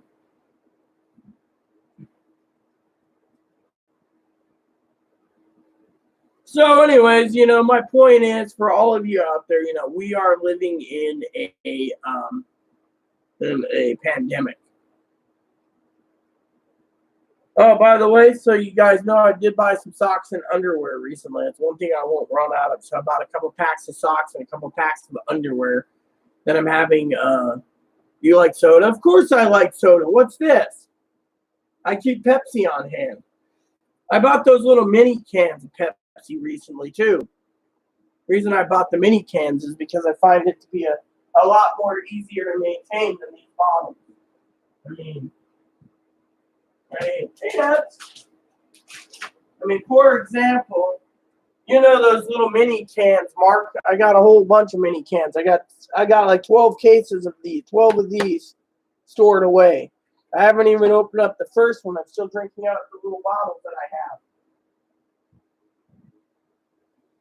I mean, literally, that's, you asked about soda. I've been keeping little mini cans on hand, because I live on soda too. Between soda and chips from time to time, I'll munch on chips when I'm in the mood.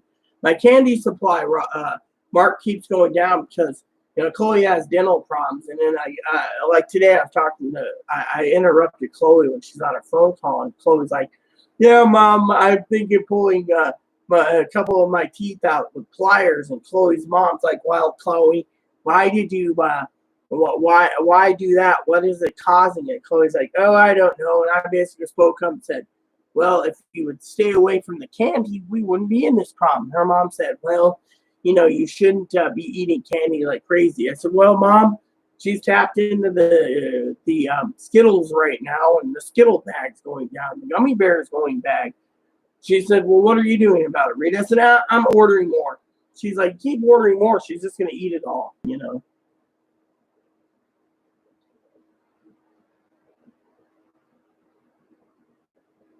Well, that's good to know, but vodka's good. I mean, literally. But yeah, I mean, literally, we're preparing for the worst. We are. I mean, that's why I'm here to talk to you all about this. I mean, one of the things I talk about right now to keep our channel going, Gail, is pandemic. And one of the things is there's not going to be a cure. Dr. Fauci and Dr. Birx said there won't be a cure by the end of the year. Oh, not to mind you, for any of you out there, if you've been following the news, President Trump's trying to get rid of Fauci and Birx because he thinks his gut's telling him better. I mean, look, he's fired so many people. Now he's being looked at from Congress to find out why he fired someone just because he hates it,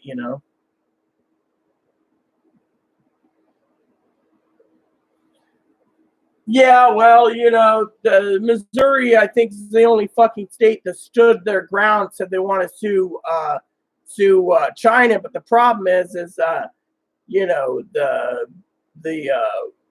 the world courts in Belgium said they have no leg to stand on. Missouri can't sue China. Two is, let's talk about this again. I talked about it yesterday. I'm going to talk about it today right now. Right now, I want to talk to you about something that's very important. I want you to pay attention, everyone. Post comments as you like. This is very big, and I want you to pay attention. With basically the virus still spreading around the United States and the world, we're getting between 1,500 and 2,000 new deaths a day. They say by June 1st, it'll be 3,000 deaths, and surpassing 3,000 due to the fact that, we only have 15 days until June 1st, okay? Now pay attention. China basically is turning around, and there's nothing going out of China. There's nothing coming into China. As I said yesterday, I have friends through my own connections and channels over the years that messaged me, and some of them actually watch my channel secretly, and they wanted me to bring this up yet again for all of you thinking about China, okay? Some companies use China for their mass producing of their products. Some use Korea. Some use America. Mostly it's Korea and China. Now, I know a couple companies out there, okay? I'm going to talk about a couple companies without giving names. One company I know uses Korea. Some of their high-priced items are from Korea, between 500 and 3,000, okay? Not many people are buying $500 to $3,000 items right now because of the pandemic. So what's happening? They're looking to fire or lay off their company's small. They have 57 workers in the U.S. They're looking to cut it down to like 30 or less because they can't afford it. And their company might go belly up.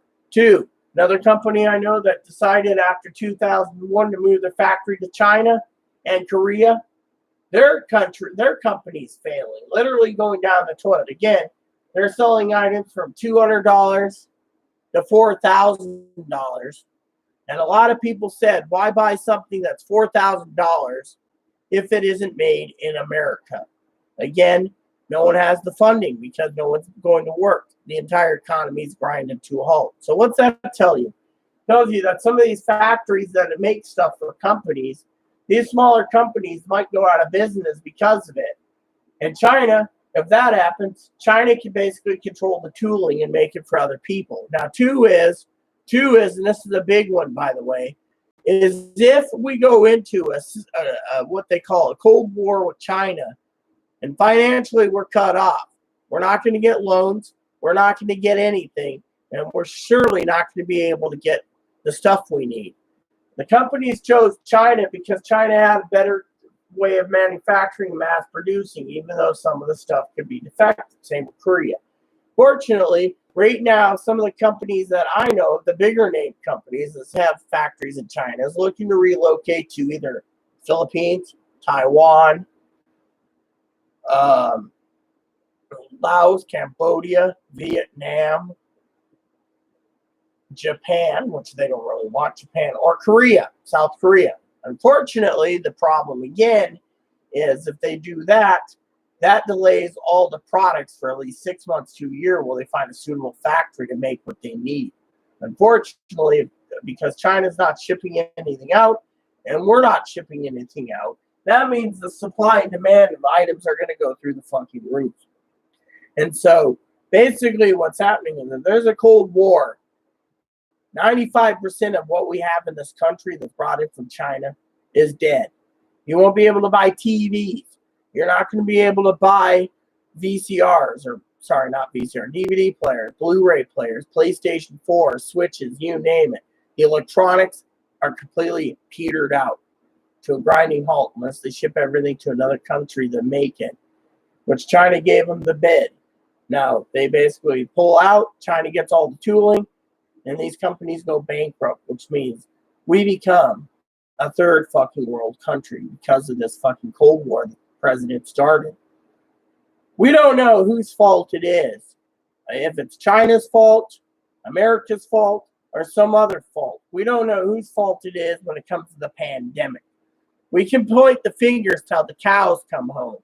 The truth of the matter is, as an entire world, we need to put our politics aside, put our citizens first, and quit playing politics. Quit playing the blame game. Bringing the world together to combat this. If other countries can combat this, like New Zealand in 49 days, and other countries, our country's doing it backwards. The president's the one doing everything backwards, and he's the one that's going to raise the death toll. I'll be right back.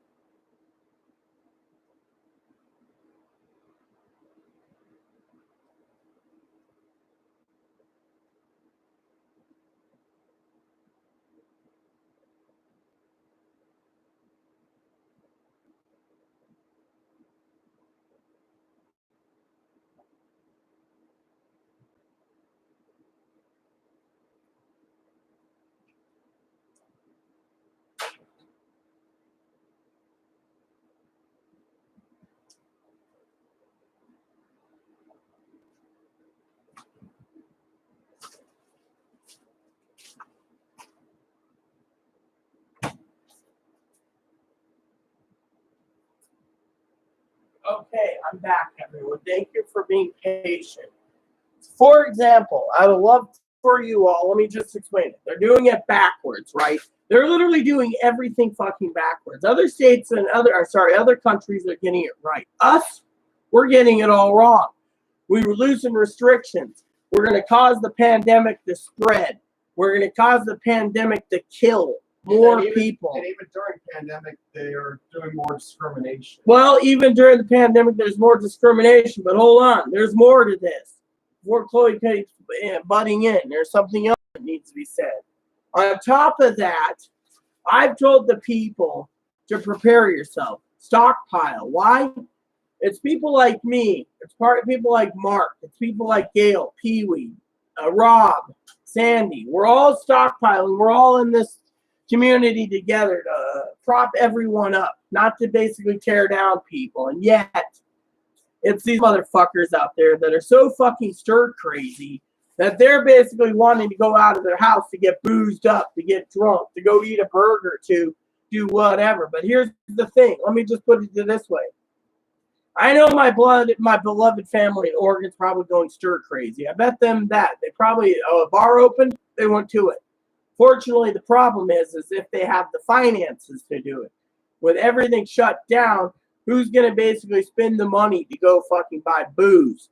Well, the unemployed is getting $2,400 additional a month. They can go and afford the burger and the beer. Other people like me and Chloe, we're basically sitting here going, well, we have internet entertainment. We have movies. We have music. We have video games. We have books. We should be fine. Whereas everyone else, they're going stir crazy. I mean, we as a people, a community, we're pulling together our knowledge to help each other out. Whereas everyone else is going stir crazy to the point that they don't care. I mean, Pee-wee made it clear the other day, people are going stir crazy. And she's right. They want to go out. They want to party. They want to go get drunk. Look at Chloe's mom. She's stir crazy. Oh, I'm going to throw a party. We're not going to use masks. Whoop, the government's open. Yeah, yeah. And then throws a fucking third-degree fucking hissy fit today about Chloe stockpiling groceries. Oh, you don't need to stockpile, Chloe. You don't need to stockpile, Chloe. Rita's completely wrong, Chloe. The news is completely wrong, Chloe. It's like she's a fucking secret Trump supporter. I mean, I don't care if she is or isn't. My point is we're in a fucking pandemic of massive proportions. Literally. And everyone is like, oh, we got to protect this, we got to protect that, we got to do this, we got to do that. I'm sorry, everyone, but I love you all dearly, and I don't want to see you suffer.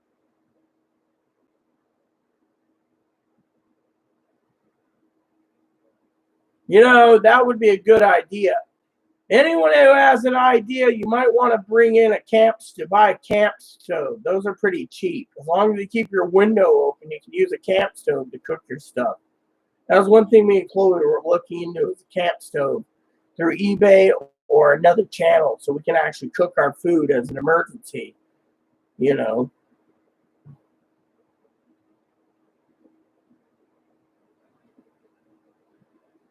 You might want to look into a kerosene or a Coleman lantern too, sis, just in case. Just make sure you keep your window open if it does happen. I mean, literally, those are good ideas I never thought about. But yeah, if you look at the big picture, that is something that's a good idea.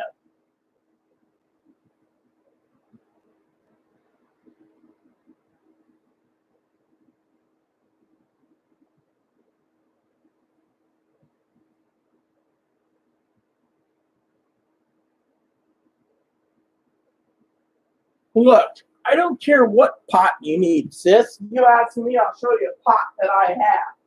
I'll show you my trusty pot that I've had for years.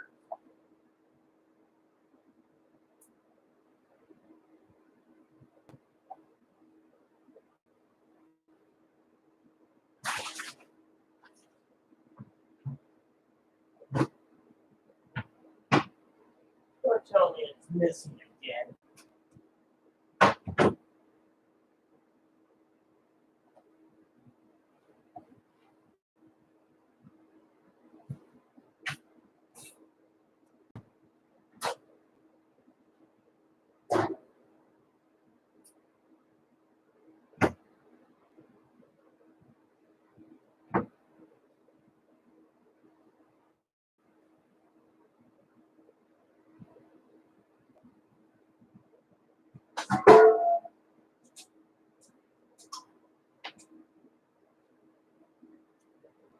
Here we go. Here's my trusty camp pot that I bought myself when I was 10 years old. It's called a Coleman Peak 1.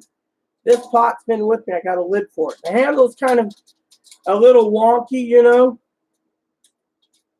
Look, this is what I use as a camp pot. See? I can hook it to a little cradle, and I can eat my beans in an open fire because it goes, you see? Of course, one of these days I need to fucking fix the, you know, But my camp pot's been with me 30 years. This little pot's been here for everything. And I use this for everything. I also have plenty of pans and stuff I could use to cook in. Skillets are good, cast iron's good, but you have to oil them properly.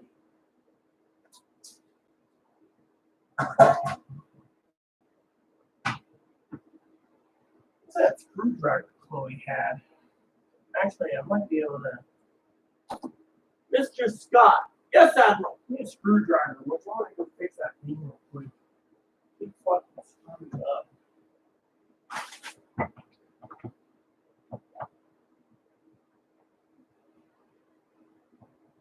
Try to keep a screwdriver on hand. There we go.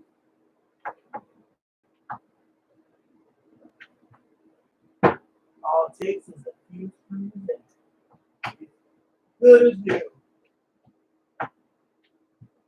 There we go. One little turn to the screw fixes the panel. Thank God I have a screwdriver. Well, that one's made in America, and yes, it's been my pot for 30 years. I take it everywhere. I can cook soup on it. I also have a percolator. In case power goes out, I can make up some coffee and let it percolate, you know.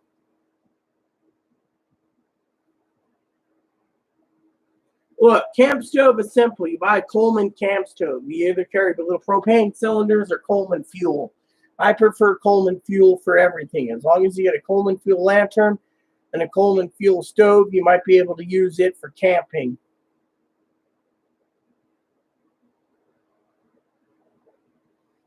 I mean, literally, I believe in Coleman, so I've always had Coleman stoves, Coleman lanterns, Coleman, you know, they might be pricey now than they were 20 years ago, but I tell you, the Coleman comes in handy all the time.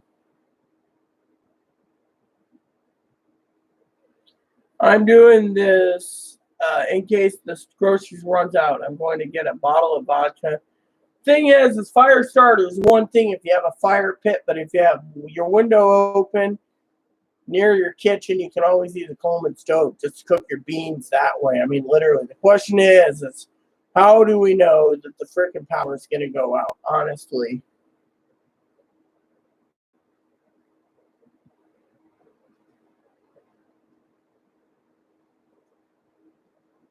Cast iron skillet is kind of a pain because you got to oil them.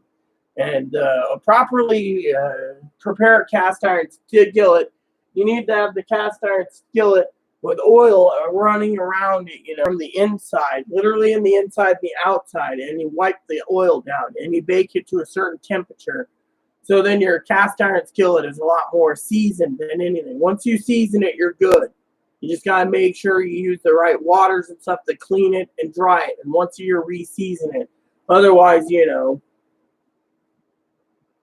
Well, yeah, I mean, you have the money, try eBay. I mean, literally, I bought that at a sporting goods store 30 plus years ago. And I'm telling you, that little pot's been, I've used it as a frying pan to cook sausage ropes in it. I mean, that little camp stove, that little camp pot, my camp stove, those are two of the main things. I used to take that camp pot with me, a can of beans and some hot dogs, and make beanie weenies over the camp stove over at the tailgate. A long time ago, when my stepdad and I were doing roofing, I'd make beans. He'd be like, "Oh yeah, I gotta drive over to McDonald's because your stepsister, who's blind and retarded, needs McDonald's or Burger King." I'd be like, "Okay." So I'd ask the guy that we're doing the roof work, "Can I use your that little picnic table out back while he's getting burgers?" "Oh yeah, what do you need?" "I'm gonna make some hot dogs or some beanie weenies." And I pull out my stove and I'm like, the guy would sit there and say that's kind of comes in handy. I said, "Yeah, I'm not paying $10 to $20 for a lunch every day. I'm basically one beans, a little cooler with hot dogs." I'd be eating hot dogs and beans that day and then working all the way till 7 o'clock at night. When I get home, I'd be like, you know, whatever. My mom would be like, you know.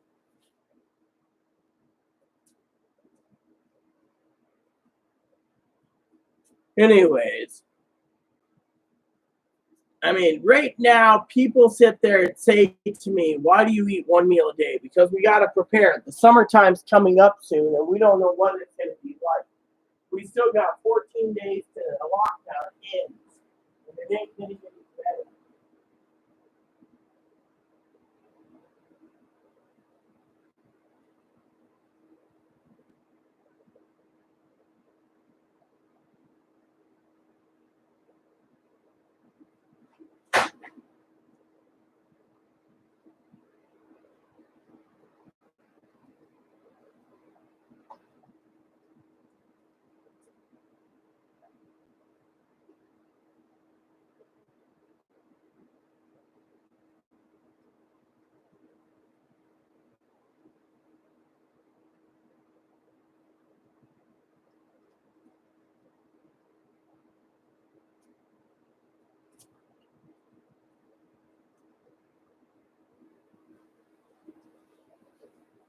Jet boil? What about jet boil? Sorry, I had to use the bathroom again. I mean, literally, look at it from my point of view, everyone. We're basically in a pandemic. Hey, Chloe, why don't you go to the farmer's market next week? You need to pick me up, sell, and buy some, use my card. And pick me up some more of that stew meat. I'm going to make up a pot of stew for us in the crock pot. Oh, yeah, and you might have to go off and give me some carrots and some potatoes if they didn't have any. Do they have any there at the market? No. Portable stove. Look, I can find a portable stove too. I mean, I'm not looking, but this is a question we gotta all ask ourselves, everyone. Will the power go out? Do you think the power will go out? A lot of people aren't paying their electric bill. I mean, I was talking to the electric company the other day, right? They turned around and told me I should put $100 to $200 added to my current credits so I never run out. I'm like, then I'm paying you guys anyways. They're like, well, if you don't, you might get hit with a bigger bill. I'm like, look, between me and Chloe, we don't care about a bigger bill. We'll just go on the third and pay the fucking bill anyways. Why the fuck should we worry? I mean, literally, the electric company turned around and told me that 90% of the people on this island hasn't paid their bill. They're asking for handouts and freebies. She said, with us, this is one reason why I've been stockpiling extra food. The electric bill is covered. I mean, the internet. Let's talk about that. What if people run out of internet? Then what? What if the cell towers go down? Electricity runs cell towers run out, then what? Does anyone realize that, a cell tower doesn't work? What are you guys going to do? Invest in a satellite phone? They're pretty damn expensive. Sat phones are very expensive.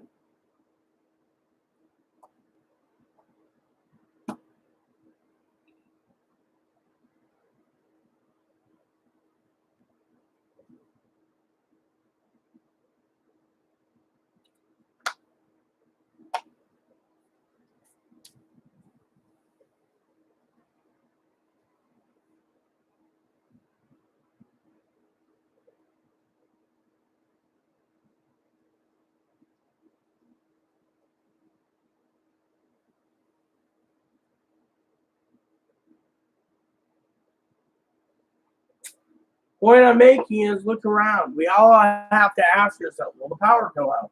Will the internet go out? I mean, literally, how bad is this going to be? I mean, we got to look at it from this point of view.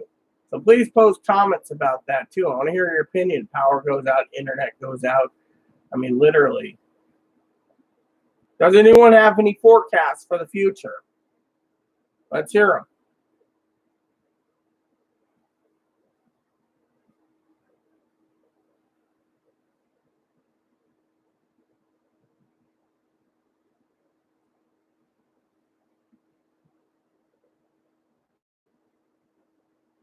What do they got to say for the record?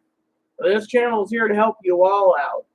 Now, if we don't get any input or suggestions or comments, then, I think my job, wow, look at all those deers. Then I think my job is completely done, because the conversation literally is petered out.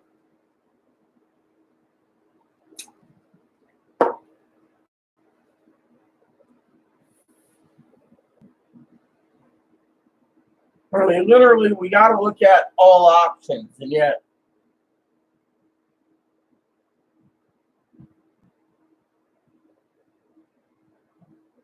oh, which reminds me, back to my Chinese topic for a second.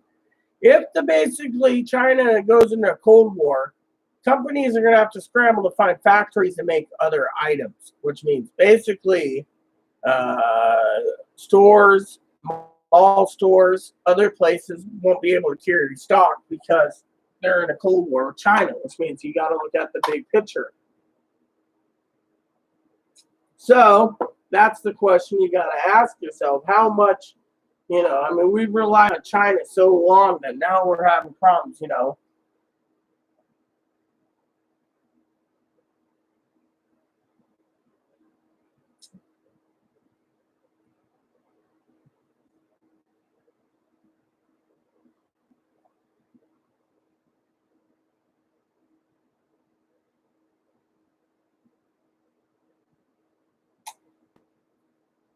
And let's talk about another thing, generators. I mean, literally, we got to talk about that as well. But look around at the big picture here. How bad it's going to hit us. What do we got to do to prepare for this? We're already stockpiling food, but how much more, literally.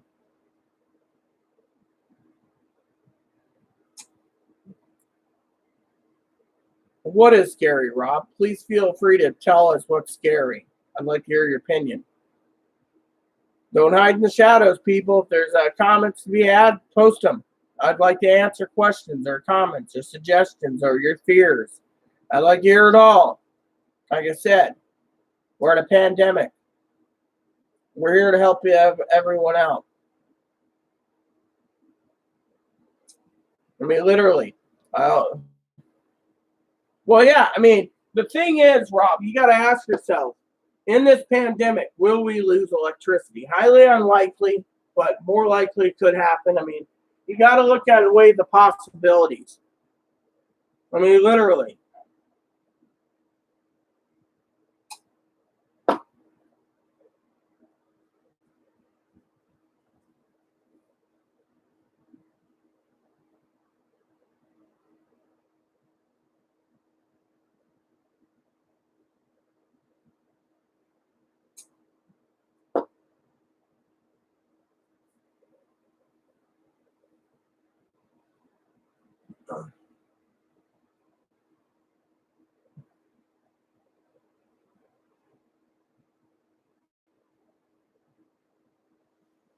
Yes, I know, but the problem is, again, Gail, is how do we know the power's going to stay on? How do we know the internet's going to stay on? I mean, right now, nothing is changing. The only thing that's changing is people fucking flying off the handle for groceries. Unfortunately, if the president forces everyone to go back to work or tries to, that means management companies can kick people out and turn their electricity off.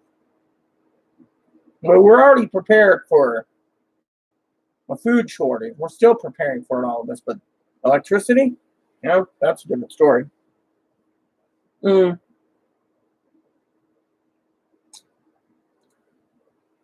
Yeah, those are nice. I used to have one of those. I have a little portable grill already outside in case, but still, Coleman camp stove would come in handy.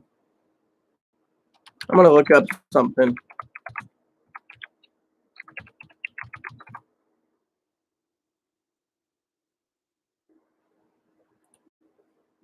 Let me look around. I'm looking for something real quick. Here we go.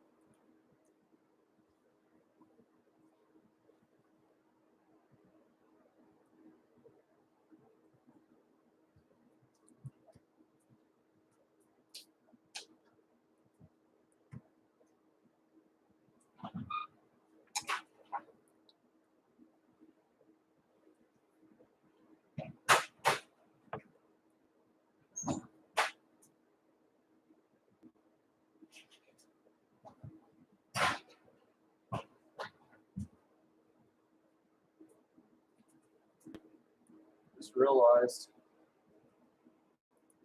in the tea community, the people who discriminate against you the most are people within the community. They're the ones that trigger cis people discriminate against you because they're jealous. They don't like you. Their community, you don't get that. Their community discriminate from outside. The community discriminate more on the inside than the out. Anyways, with this pandemic, everything's going downhill. We're gonna lose a lot of stuff. I mean, way to look it up. Are those power generators? Yeah, these are ones that can run computers and stuff. Unfortunately, they're kind of expensive. Why, you think the power's going to go out? Well, Gail thinks it might. You think everyone might lose power? Well, I'm just looking.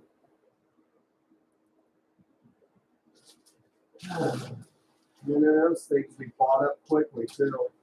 Yeah, well, the problem with buying this stuff out, Chloe, is no one has Money? the money. Mm-hmm. Yeah. Thing is, we lose power, we're all going to be screwed. We probably will lose power. No, but Gail said we should prepare for it. That's why I was looking at a small generator enough to power. Well, you think the power plants might be so short-handed they'll just shut them down? I don't know. Ask Gail. Gail, why do you think everyone's going to lose power soon? Yeah, Gail. Chloe just asked a question. Why do you think we're going to lose power? You know, and Gail's thinking of buying a hibachi grill just in case too. So to me, I'm wondering. You know, I'd like to know why. This is a virus pandemic, not a severe series of earthquakes, volcanic eruptions, or severe windstorms that knock out power. Or it's not like an asteroid's going to hit Earth, causing half of Earth to be, destroyed. I mean, this is more of a biological thing than more of a apocalyptic, natural destruction. But yeah, dude, does Gail think we might be turned off because we're being discriminated against because we're poor? And they think, well, we poor people don't need power, and this is their chance to discriminate against us, or us LGBT get cut off power? No, they can't really do that. And the thing is, I don't know what else to get us power shot, but the virus it's not like the coronavirus is going to enter machinery, make machinery stop working. Well, Gail said you have to prepare for anything, but look, Gail said she's looking at all possibilities for an emergency. Yes, I understand that, but the thing is even so, I asked a logical question here. Chloe did too. Chloe was asking a straight up question, Gail, for all the viewers watching this. Why do you think power will go out? Why? That's one thing I'd like to know. Why would we need to go get a camp stove, unless you're camping, or a lantern? Yeah. Oh, wait a minute. Maybe she thinks a lot of people are going to lose their homes and be homeless on the streets and live in tents or campers. So they have to prepare for the worst. And a place that gives power without a generator, places you have to rent on a camping lot, right? What if you don't have the money to rent out a camping space? You'd have to camp somewhere in the woods, somewhere in the wilderness where there is nowhere you can plug your RV in for power. So what do? Power generators. That's, I think, is what she's getting to. Now I just figured it out. It's because what if you end up homeless? You need a power, and you end up, let's say you have a tent or an RV and you need your electronics. While homeless in a tent or an RV, you have no place you can't camp at an actual established camping site because they charge money. When this pandemic, they're probably going to charge more money because people are all rushing to them. So you're left camping out in the middle wilderness, somewhere that has no power options unless you buy a generator.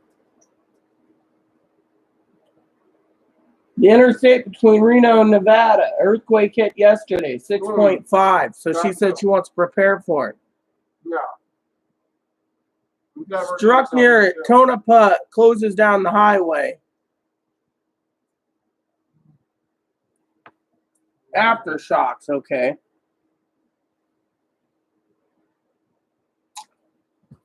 The largest one is up,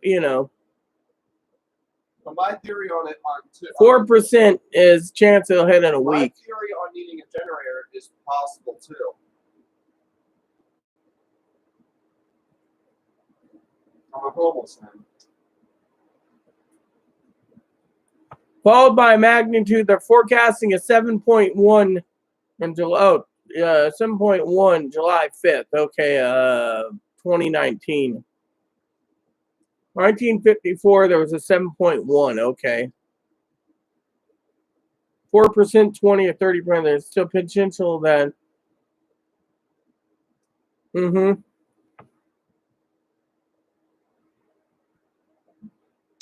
So it's so far away from Reno, Nevada, that Las Vegas, that it's not affecting that. Marino's not close to Vegas. It's far from that. Yeah, well, it says the road, the highway. So there you go. So I had to look it up. So 6.5, Reno, parts of the city are more connected to the Bay Area, like Sacramento, San Francisco, San Jose, Oakland area, Redding, Stockton, where Las Vegas is more affiliated with cities like Los Angeles, San Bernardino, San Diego, Phoenix, Tucson. Look, she says, there was an earthquake in Nevada. I won't even argue with that one. There was. Because our country's going broke, and if I had to live off the grid, I would have to be prepared. Yeah, but the thing is living off the grid, again, is that going to happen? I mean, the country might be going broke, but honestly, we're a long ways from that. Mm-hmm. You might be wanting to be covered from all angles, yes. To eat, yes. But still, literally. You're hoping to find out if Trump gets reelected and it gets worse. Won't happen. My opinion. Yeah. But still. But, everyone said that Hillary was going to get elected in 2016. Look what happened. That's why I'm kind of still, We won't talk about the election. I mean, literally. On what path we go with this pandemic.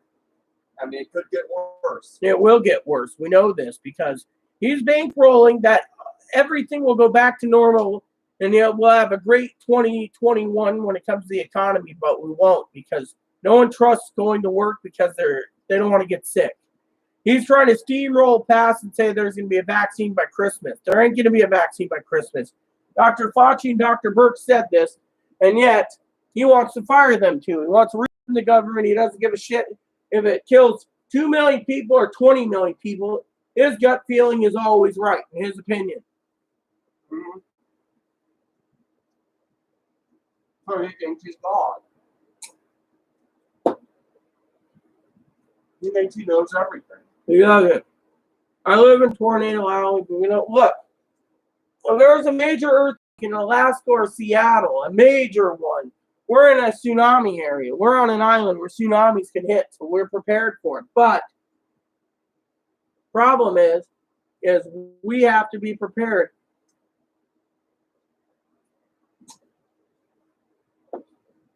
She says if Trump called martial law, highly unlikely the army won't listen. I got family in the military that said if he tried to declare martial law, the military would go to their families, leaving only the police to try to do something. The police would probably run away too. Literally, we're in an area that's a what-if scenario. Look, Bill Gates talked about a pandemic happening, and it did. President Obama gave a 69-page book to help handle a pandemic. He threw it out the window. Now Mitch McConnell has to basically kiss everyone's ass and say, "Oh, I was wrong. There was a playbook." After he told Barack Obama to shut his chili hole. I'm sorry, but former presidents do have a word. Jimmy Carter spoke against it. George Bush spoke against it. Bill Clinton spoke against it. The damn Republicans are telling Bill Clinton to shut his chili hole. Barack Obama to shut his chili hole. George Bush to shut his chili hole. Jimmy Carter to shut his chili hole. They wanted to throw away a handbook written by a black man because they don't want to trust a black man. Now he's basically saying, after looking over the handbook, it's basically pretty much accurate that they still threw it out. And now we're suffering severely. with now the possibilities, and he said, oh, 250,000 dead before this virus is in. That's a good number, yeah. But right now, that's not a good number. I mean, I was checking this morning around 5:30 when they said the death toll was about 1,500 dead at the thing.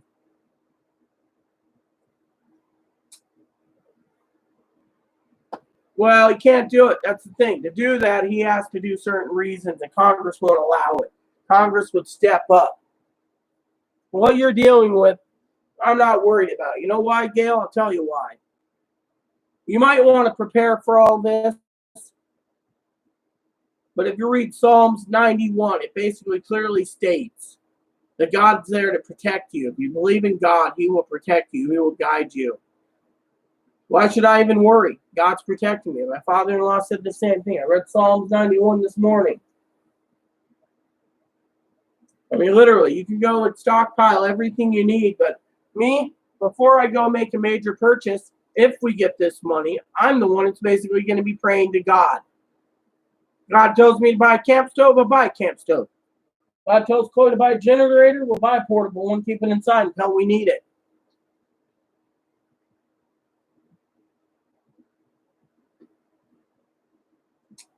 I mean, literally, Psalms 91 speaks. We have to listen. There's a lot of people out there that are afraid, yes. But they don't need to be afraid. They need to basically believe. But let me read you Psalms 91.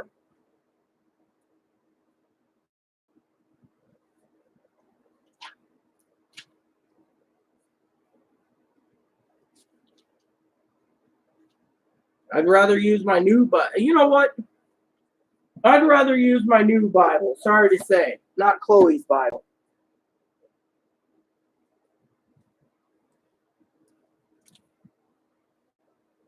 Holy Bible.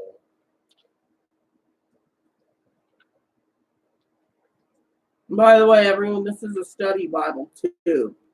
So, in its chronological order. So, I'm trying to get into this myself. I'm trying to put my trust in the Lord.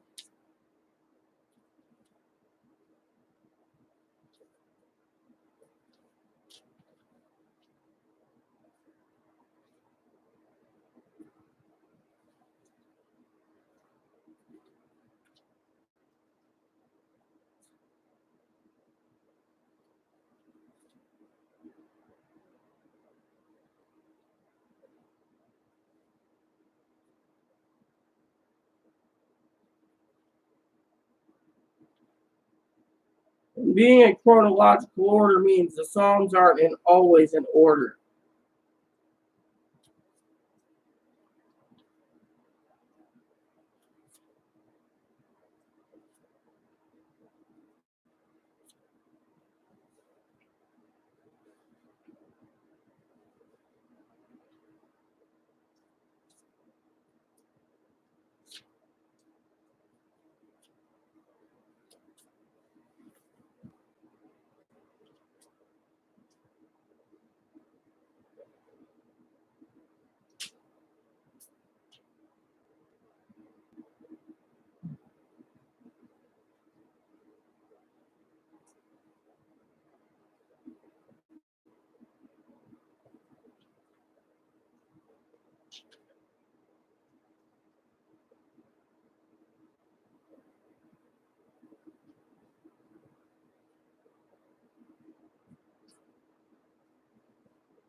Trump did for martial law, I'd be haughty too. I would live in a cave somewhere.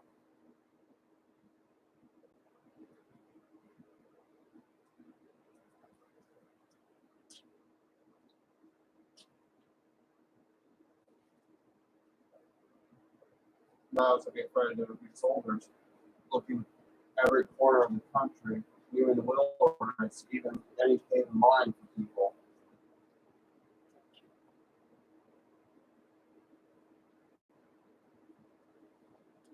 Yeah, many soldiers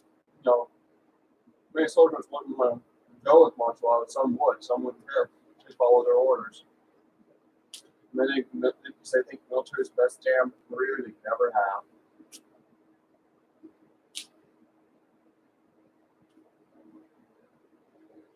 I'm like, well, I don't care who round up people for someone they tell me to because it pays my college. Yeah, but right now military college isn't paying. Guess I'll have to use Chloe's Bible. Well, there are a lot of guys out there dumb enough to think it's still not us pay.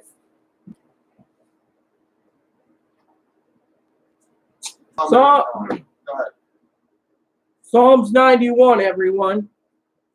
The one who lives under the protection of the Most High dwells in the shadow of the Almighty. I will say concerning the Lord, who is my refuge and my fortress, my God, in whom I trust.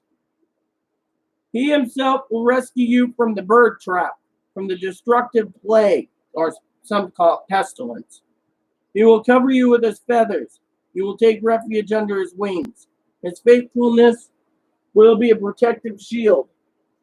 You will not fear the terror of the night, the arrow that flies by the day, the plague that stalks in the darkness, or the pestilence that ravages at noon.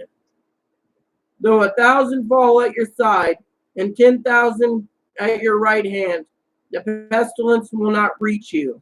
You only see it with your eyes and witness the punishment of the wicked.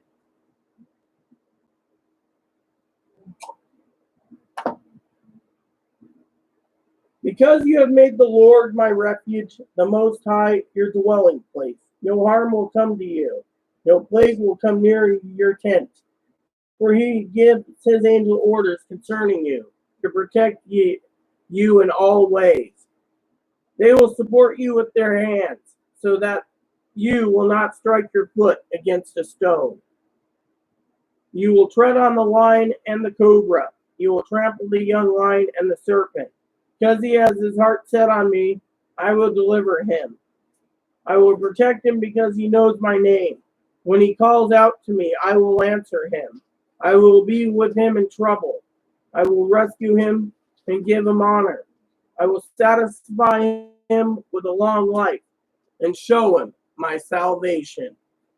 Basically, there you go, people. Basically, there's your answer right there. Right now, this psalm is basically answering the call of pestilence, aka the coronavirus. Be right back. Well, you have anything to say about that? Well, you just gotta hang in there.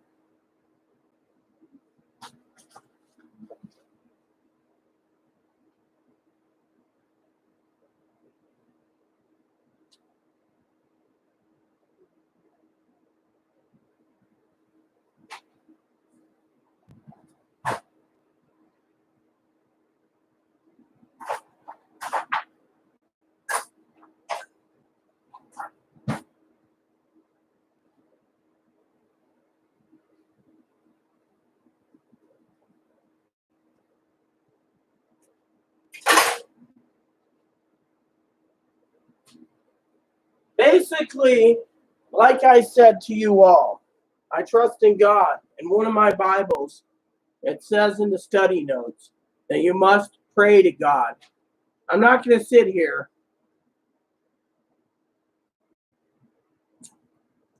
I pray to God every time I make an order to make sure it's what God wants for me to survive. I don't spend foolishly right now. We're in a severe pandemic. While everyone's falling around us and dying of this pestilence or plague, we must realize that God's protecting us.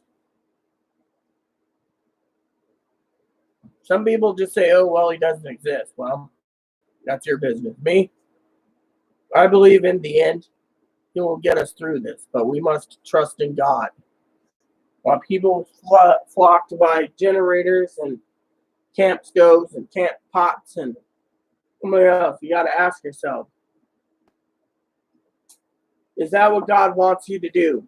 Because frankly, unless God says something that's different.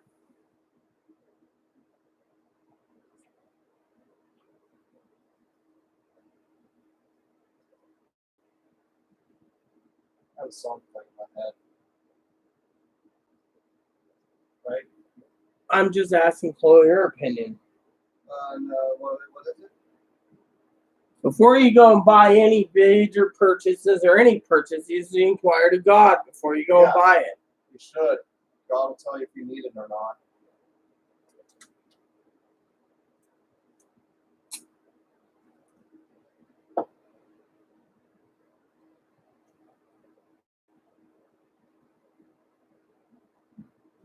God's going to allow the elections to unfold. God's going to allow either this country to prosper or fail. It's not up to the Democrats or the Republicans. It's up to God. God is the one that can choose everything. Well,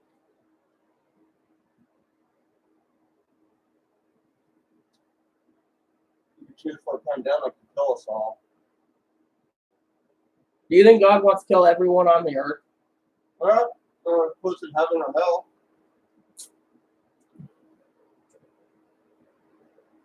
And then we could be like a Noah's Ark, wiping all corruption by killing almost everyone. Yes, but God already said in the Old Testament, being a scholar and someone who has studied and did seminary schools and stuff, Chloe, that God said he would never do a flood again. And look, between 75 million and 200 million people died of the Black Plague.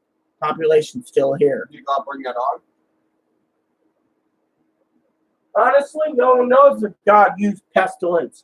But God also, if he used pestilence, he knows his true followers will still stand by him. And those people that did survive him, survived. We probably use pestilence to wipe out the corrupt people and people who believe in them survive.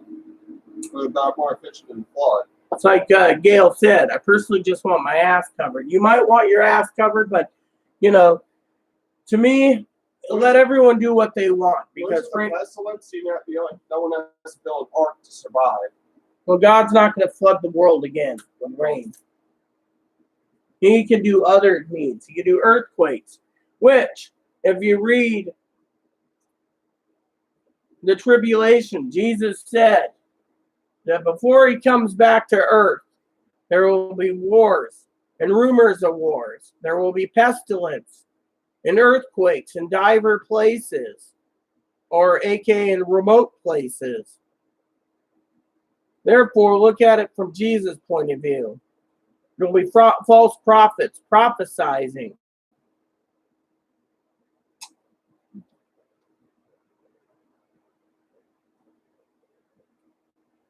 I mean, God wants people to believe in him over basically, the old rule, to each their own. I know that triggers you, but I'm making a statement here. Because God wants you to have full faith in him over just taking care of yourself and not thinking of the big man.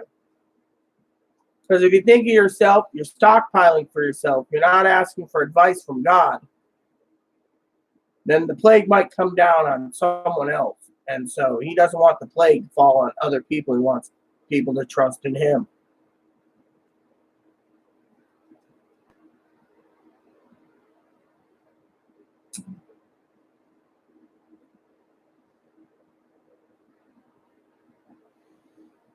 This plague, also known as pestilence, is doing a number in the world. The biggest and richest nation of the world, who basically uses credits to be the best in the world, is failing. Why? Because it's leadership. Back in the 50s, every time a president speaks, he said, God bless America. Now they don't say that because it might offend the Muslims, the Hindus, the Buddhists, the Taoists, the Confucians, the Mormons, the Christians. So they don't even say that.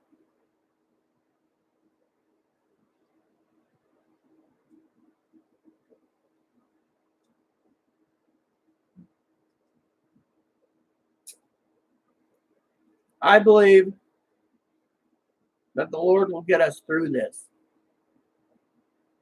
and make us stronger, but it's going to take time.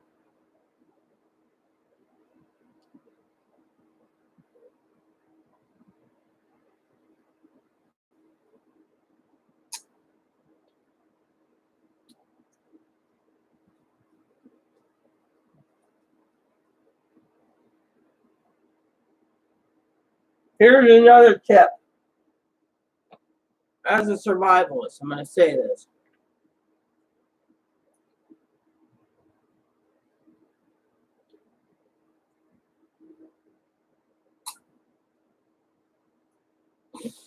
Me and Chloe have a charcoal grill already, don't we? So we're good.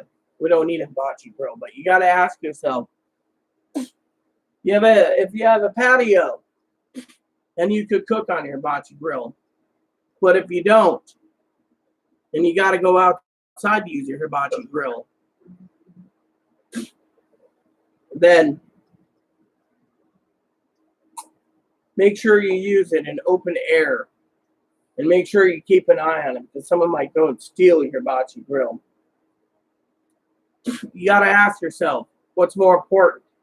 The hibachi grill that you're paying money for, or your current food supply? Well, yeah, if you're in the woods, that's the thing. I mean, like I said, go ahead and buy what you want. I'm just saying, if you buy excess emergency supplies that you're not going to use, people are going to ask you why you put the money towards it. Right, Colin? Mm-hmm. It'd be like wasting money.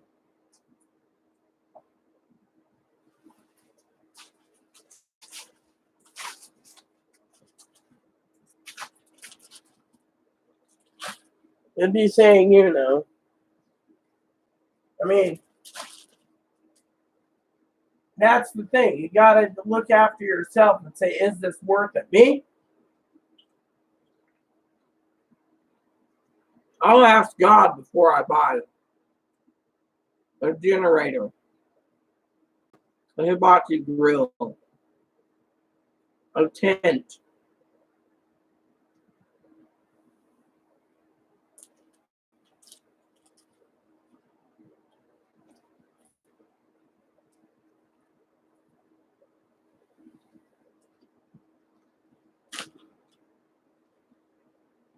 We shouldn't panic yet.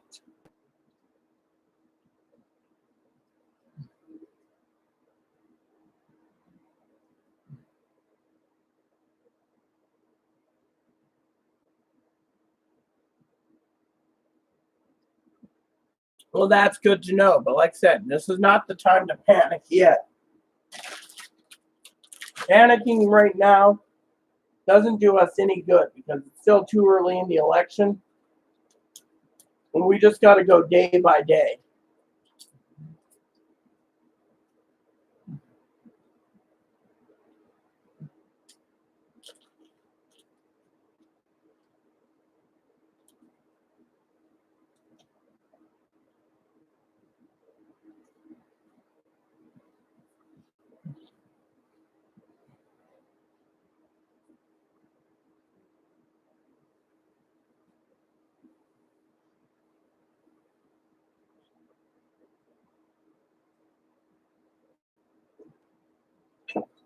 I mean, look around.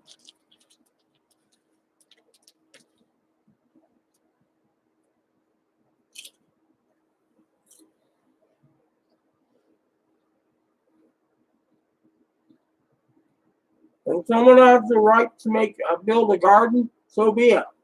Some people don't. They live in an apartment, so they gotta look at other options.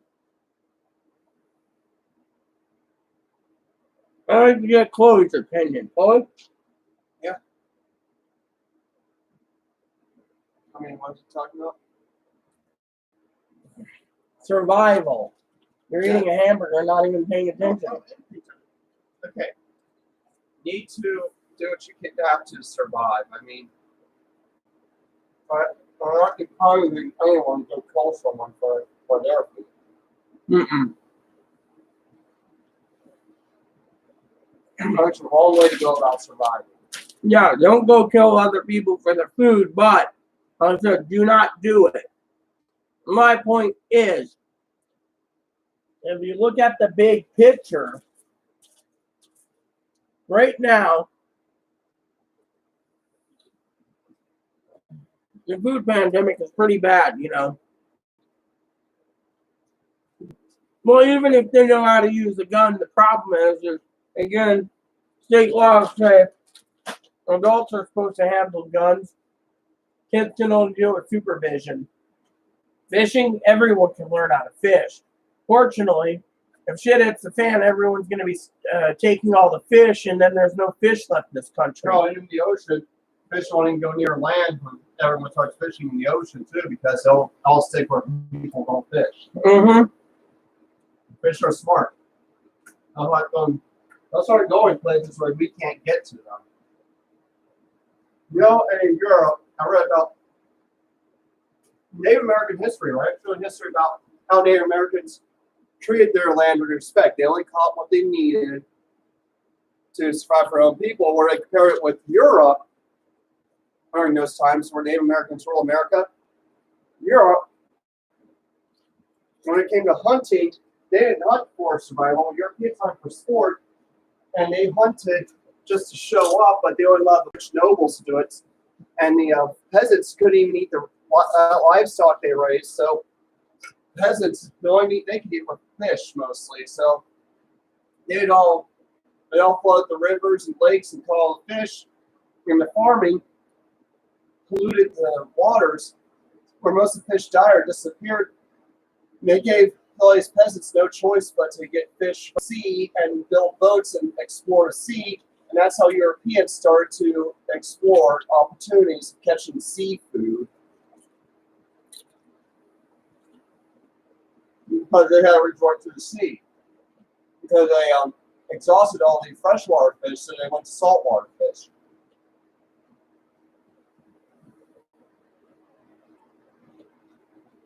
And now, they came here, took the Native Americans, land that they held sacred, and now white man's depleting everything. Mm-hmm.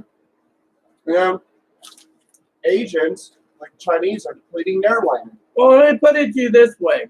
For all you listening to Chloe. And Hispanics are depleting their land now, too. Let me put it this way, okay? Gail is completely right, okay? I know how to fish. I know how to hunt. I'm part Cherokee. I know how to use a bow. I know how to use a crossbow. My problem is this. I said it a while ago. We may know how to survive, the older generation, but the newer generation doesn't.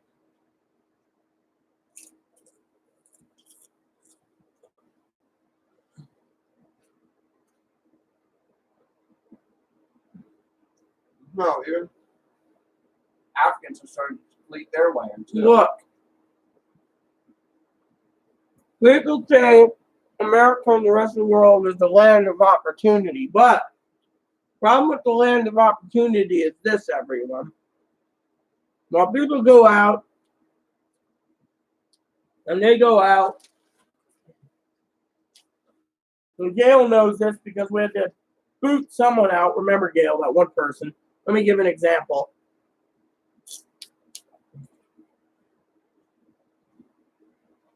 we have people who wanted their stimulus for video games, Fortnite, new phones.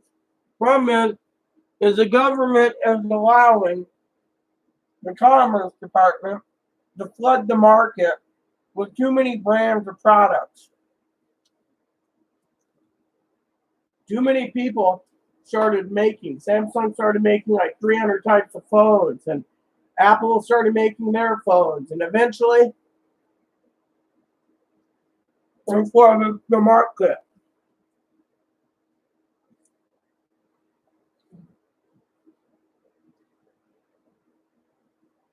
And because of it, every year, pay attention here, every year new products will come out, and it funds the 2020 market with more products. Instead of one or two travel trailers, they had 600 types.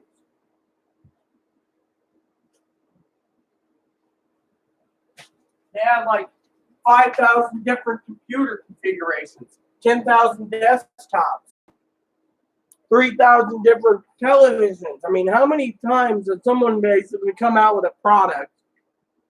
You go online and you choose a certain TV, for example, and then on the bottom it says you can choose another size, a cheaper size, but same type of technology.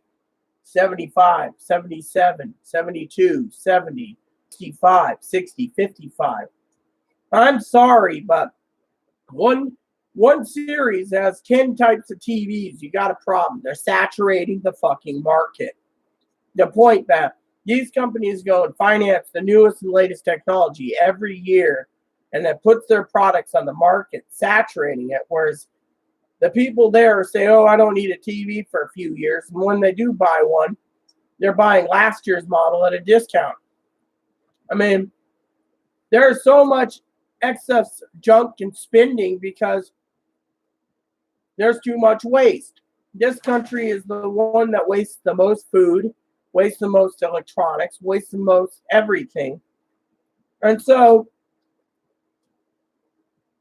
people around sit there and rely on their internet and their computers. And the one kid said the internet was out for 6 hours. He didn't know what to do. He literally couldn't be on Facebook, couldn't do anything. He was losing his mind. I'm sorry, but you know what? I gave up Facebook. I'm happy I did.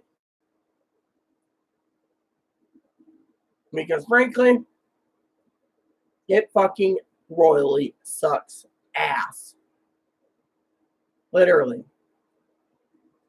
While people turn around and rely on all this technology, they've forgotten the ways of the old snail mail letters, writing families, sending them cards. Most people say, oh, card, maybe there's $50 in it. I mean, literally, my opinion is the American people need to realize that we've lost our way. I mean, literally. Teaching a kid how to garden, good for you, Gail. Teaching a kid to hunt and fish, good for you, Gail. There's a lot of people out there that don't even know how to fish. And that is the problem in this community. No one knows anything. Too many people coming and going, and yet it's not cool. It's literally, it sucks. It literally sucks.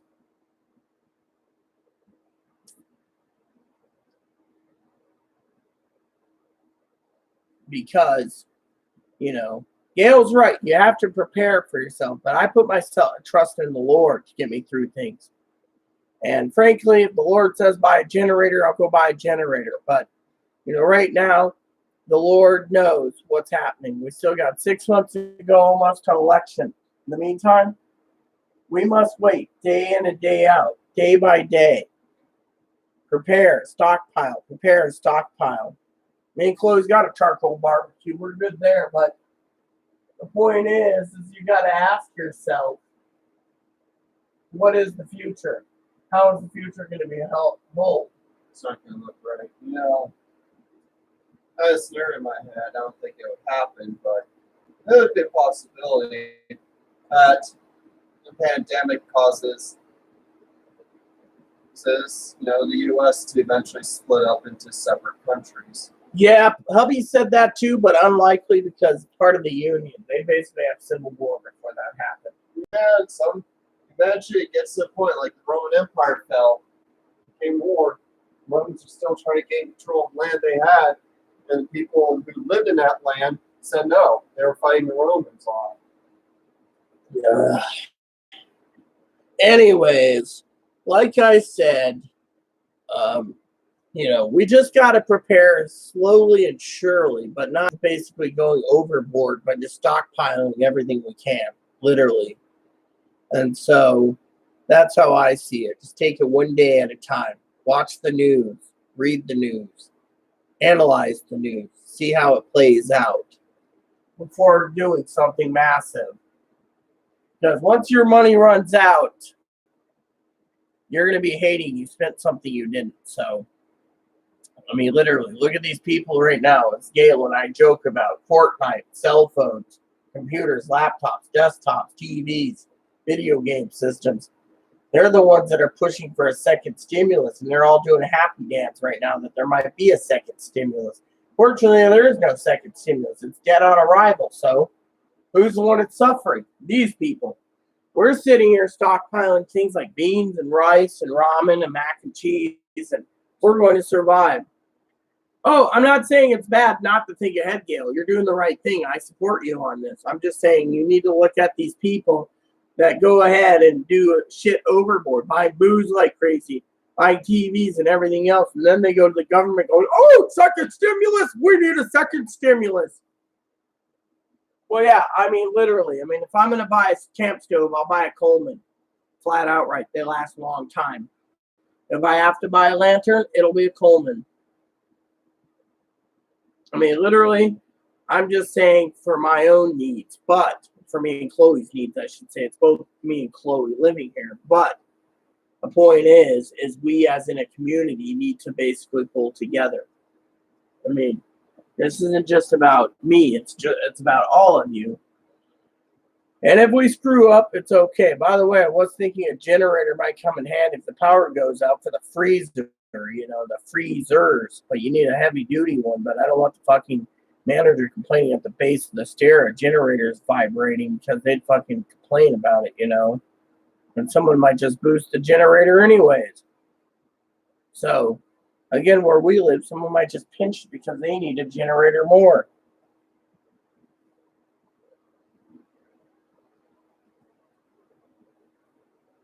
Yeah, well, auctions are good. I mean, literally, auctions are great. So, to me, I'm just looking at the bigger picture, but still, I'm looking after everyone. I love all of you, and it's scary that we as a people have to, do this. And then go from there, because we're in a pandemic, which is pretty bad. We're looking at a big global failure if we can't get this under control. I mean, no one knows if power will go out. So far, power plants are fine. Those are essential workers. But again, you got to ask yourself also, why would the power go out? You see, why would they turn down the power? Well, if you didn't pay your bill, your power goes out.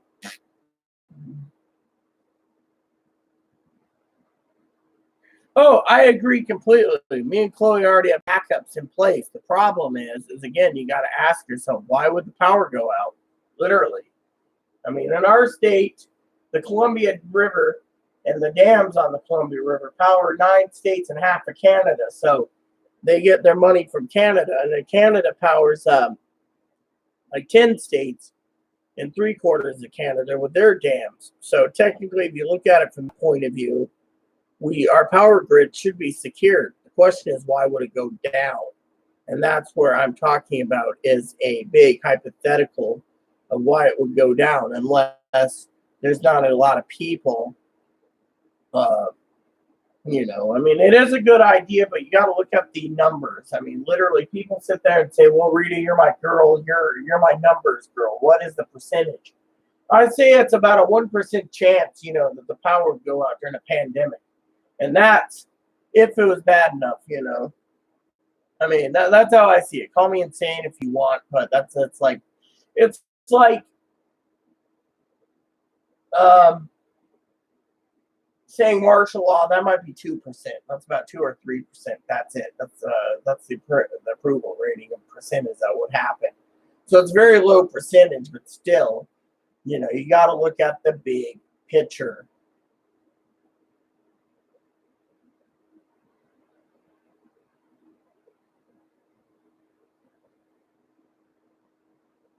I mean, we all have to prepare, but still, you know, we also got to look at the big picture too. What's going to happen in the future? Future is not written. Unfortunately, right now we're in a pandemic, not World War III or you know, something or other. I mean, literally.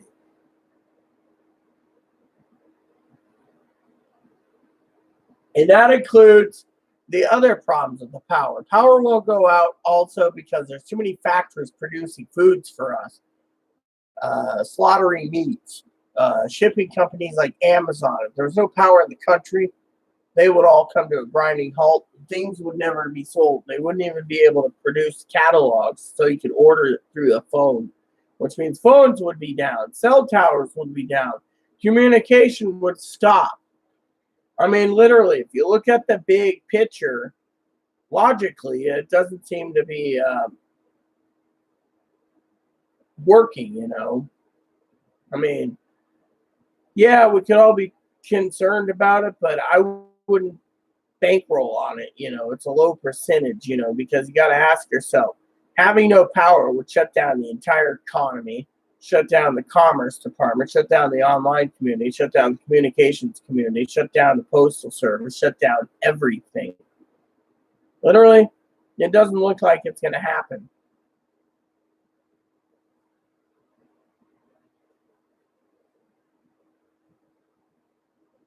And the Americans' electric grid is in 3 grids. You got the Pacific Northwest, well, 4 if you count Alaska and Hawaii. And then you got the Pacific Northwest, the Pacific. Then you got the Central U.S. and then you got the Eastern Seaboard. So you got 3 different power grids, not including the Alaskan power grid and the Hawaiian power grid. And then you have the Guam and Puerto Rico power grid. So all of that looks up. It's highly unlikely it will happen. You know. And I mean, if we had, that would basically be like martial law. Martial law would still make you pay your electric bill. They make you pay your phone bill and everything else. So technically,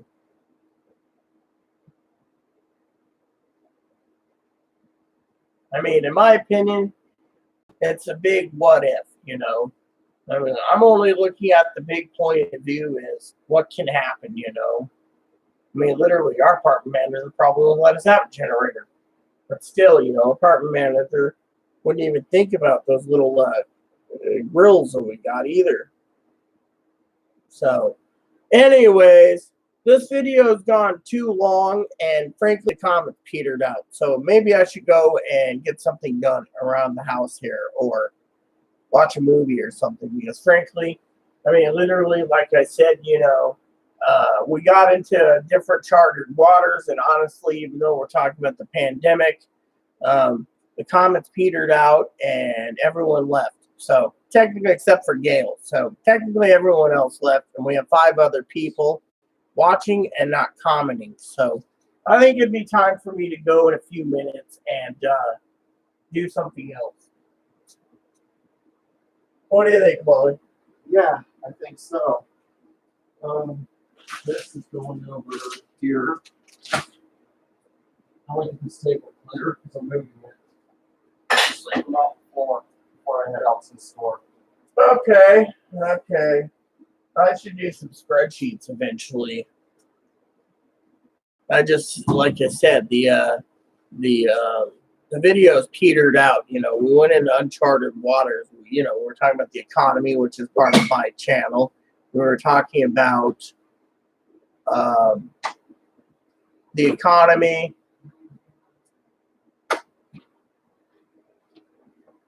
the pandemic, and everything else. And we got into the what if scenarios, and because of it, um,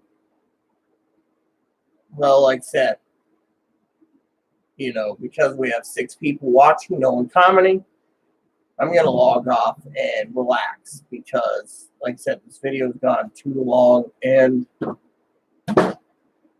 well, I understand you went to the bathroom, Gail, but we got 5 other people watching, no one commenting. So technically, to me, it would be better to do something else than to focus on doing this video because, like I said, it's the comments and not the comments so much as the topics that is making everything peter out, basically. A lot of people don't want to hear about the what ifs of the American people. What's going to happen to the American people? What if, what if, what if? They don't want to hear the what ifs. They want to hear other news. I mean, literally, a lot of people don't like you talking about how they're stupid buying TVs, video games, or talking about the whole banking system with Chloe or the pandemic. Mostly they just want to know about Direct Express or payments. And frankly, I don't have any information on that.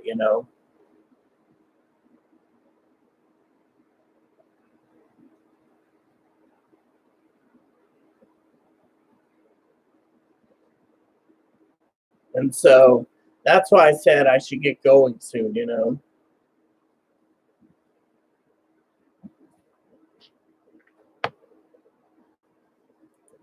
Yeah, I love you too. What is that, Mark? False protesters, they are putting human lives on the line. Bullshit. Yeah, I agree. I mean, literally, I agree, Mark. But the thing is I got to use the bathroom again. But let me just put it this way, Mark. There's a lot of people out there in the community that doesn't want to hear about this shit, Mark. They just want to basically know about their next stimulus check or their that's it. They don't want to hear about the pandemic. They want to hear about a second stimulus check. They want to know where their stimulus check is. They don't want to focus on any of this other shit. All they care about is what they care about.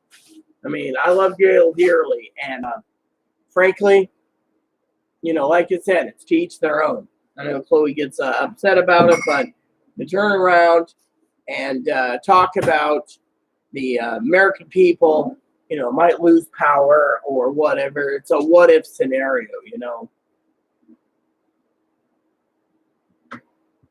I mean, a what if scenario. And I, for one, think it's all bullshit, No, you can't spend money anyways, because look at it this way, Mark. I got to go to the bathroom, but let me just say, you can't spend money if you don't have money. I mean, literally. I mean, remember what I said earlier, Mark. Chloe's mom thought it was insane buying groceries weekly and having it shipped in. It's because we got to make sure to eat all of June because we don't know what's going to happen. And dealing with banking issues and everything else ain't going to go good either.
Remember what I said, Mark. People don't have the money right now. The unemployment, they're using their unemployment foolishly, and they're trying to push for a second and third stimulus. I mean, literally, you can't spend money if you get the virus. You can't spend money if you don't have money. And frankly, you can't spend it anyways. I mean, it's like me saying, go ahead and buy a generator. I mean, we don't know if you need a generator or not. It'd be like saying, go ahead and buy a freezer. Or go ahead and buy a clothes spice. Not that clothes spice for sale. I mean, literally, if you look at all these things, look at the people that are stir crazy. Chloe's mom, for example, she's wasting money to throw a party. Literally, she's wasting money to throw a party with many people because she doesn't give a shit if she gets sick. You know what the problem is with these protesters? I'll tell you what the true problem with protesters is, Mark. Protesters turn around, and what they're doing is they want fucking everyone to go back to work. And while they're pushing to go back to work, they want everything to go back to normal. Look at Wisconsin. They threw out the fucking stay-at-home order. Now other states are being pushed to do the same. Problem is the virus spikes everywhere, and everyone gets sick. It's the disabled. It's the retirees. Disabled being veterans, survivors benefits, retirement, SSI, disability insurance, like I said, VA, they're all fucking sitting there living comfortably and making sure they don't get sick. Whereas everyone else is going to get sick because they want to fucking go party. They want to fucking go get drunk. They want to fucking do everything. Yet we have to sit here. I mean, look, I sold Chloe. Tomorrow's Monday. Chloe's got business to do Monday, so she might go out Tuesday to the market. Or Wednesday, whenever we take care of this banking problem, right? Yeah. So I'm talking to the audience, Chloe. So Chloe's gonna go and do this stuff, right? For me. I could tell her at the time, she forgot to do it last time, so she'll do it this time because she knows it. Is to pick me up a bottle or two of cognac or a bottle of cognac and a bottle of scotch. Why? I can drink at home and be comfortable. Chloe, on the other hand, knows this. Fortunately, that's the way I see it.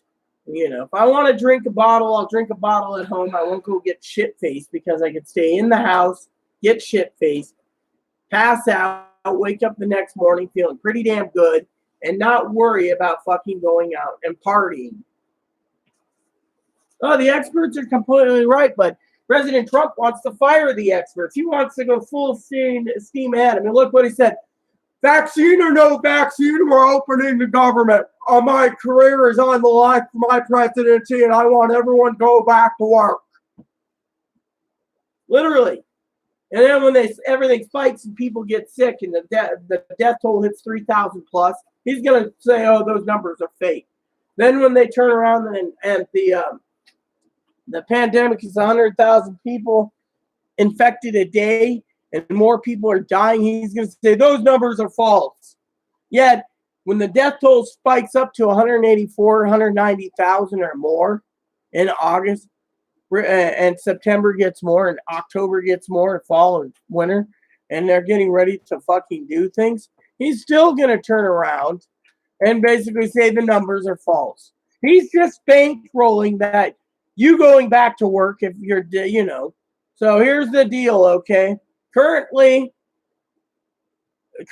so far, in the United States, in the last 24 hours, we've had 24,527 new cases of coronavirus, and currently 1,231 deaths so far. The deaths have gone down, but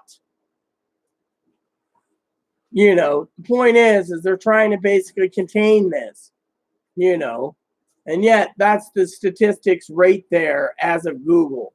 So in the world, almost 5,000 deaths worldwide, and a little over 1/5 of those deaths, or 1/4 of those deaths, are in America, with almost 5 million confirmed worldwide, with 86,000 being confirmed, a little over 86,000 confirmed in the last 24 hours.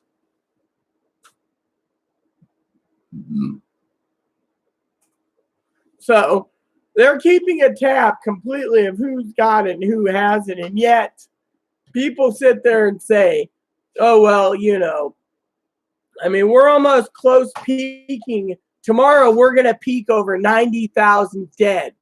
If 90,000 people are dead, Mark, tomorrow, doesn't that tell you right there who's more important, the fucking presidency or the fucking people of this country? Everything's going to open. Everything's going to be slowly opening up. And when it happens, it's going to spike, literally. And then people are going to get sick. Then the hospitals are going to be overfilled. Then what? Then people are going to sit there and say, why? Because of their stupidity. The ones that are going to survive this pandemic is the ones that go out periodically, like Chloe, for groceries.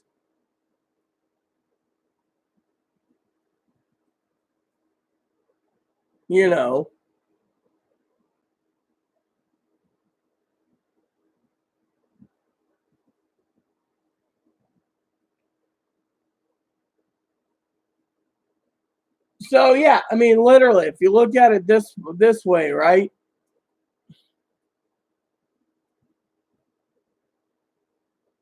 Literally.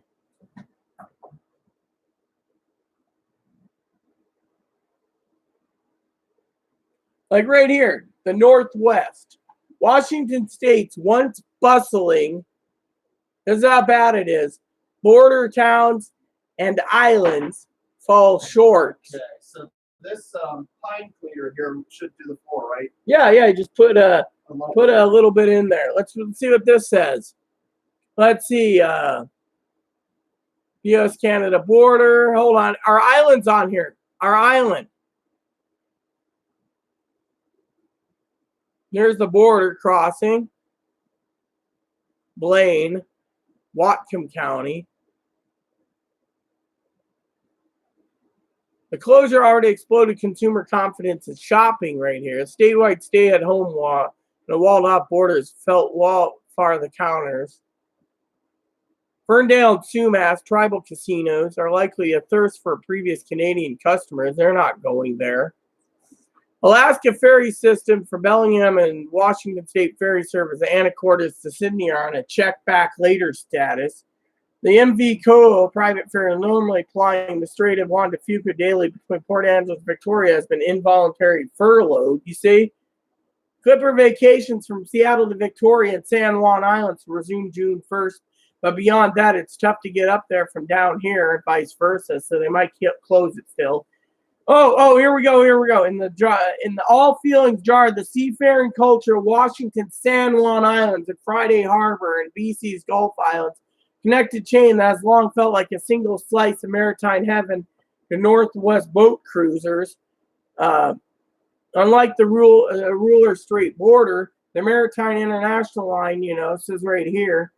Yeah. Oh, here we go. But it feels like a forced divorce to old friends on both sides, said Brent Snow, general manager of Roche Harbor Resort on the north tip of the San Juan Island, north of Friday Harbor. Normal year, the summer cruising season would be underway, and Roche would be hopping as many as a quarter of stopovers, or permanent Roche customers typically having a BC trip on their itinerary. Roche Harbor has been operating with a skeleton spring crew, about 60% of staff less because of state shutdown and overnight mortgage. We're down to people working on essential operations and a few other employees. We put the others on furlough and hoping to bring back as many as possible if can. Framework for the state's reopening offers that hopes that Roche's lodging and overnight mortgage facility resume in phase 3 in late June or early July, but the virus closures have already crimped critical early season revenues in all regional hospitalities businesses in and around in the San Juans. There you go.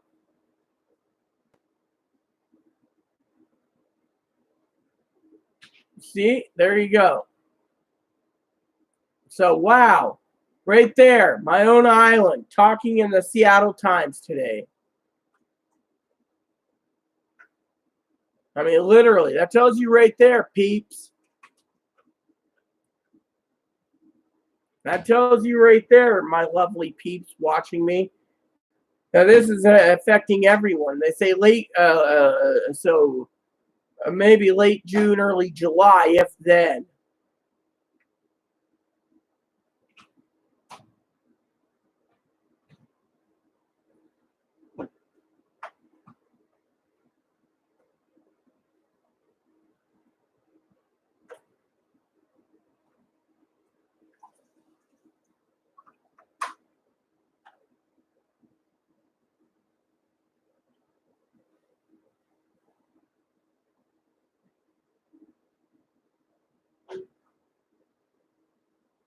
But what's that tell you?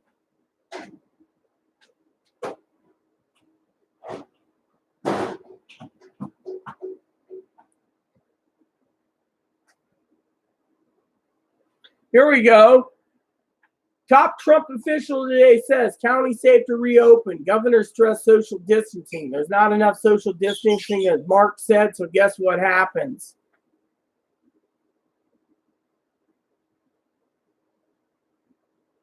We got to get this economy open, our people out and about, working and going to school again. It ain't going to happen. That's what I said many times over. No one, basically, New Yorkers crowded outside bars, putting lives in danger. See, they're trying to get drunk. Virus heads upriver into the Brazilian Amazon, sickens native people. COVID and other rashes are latest possibilities of rare virus signs that you have the coronavirus. Everyone's getting it. Doesn't matter anymore,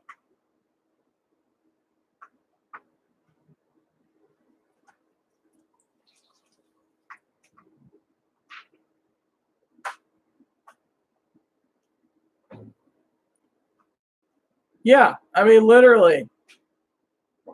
I mean, there you go, everyone. No one has brains. I mean, literally.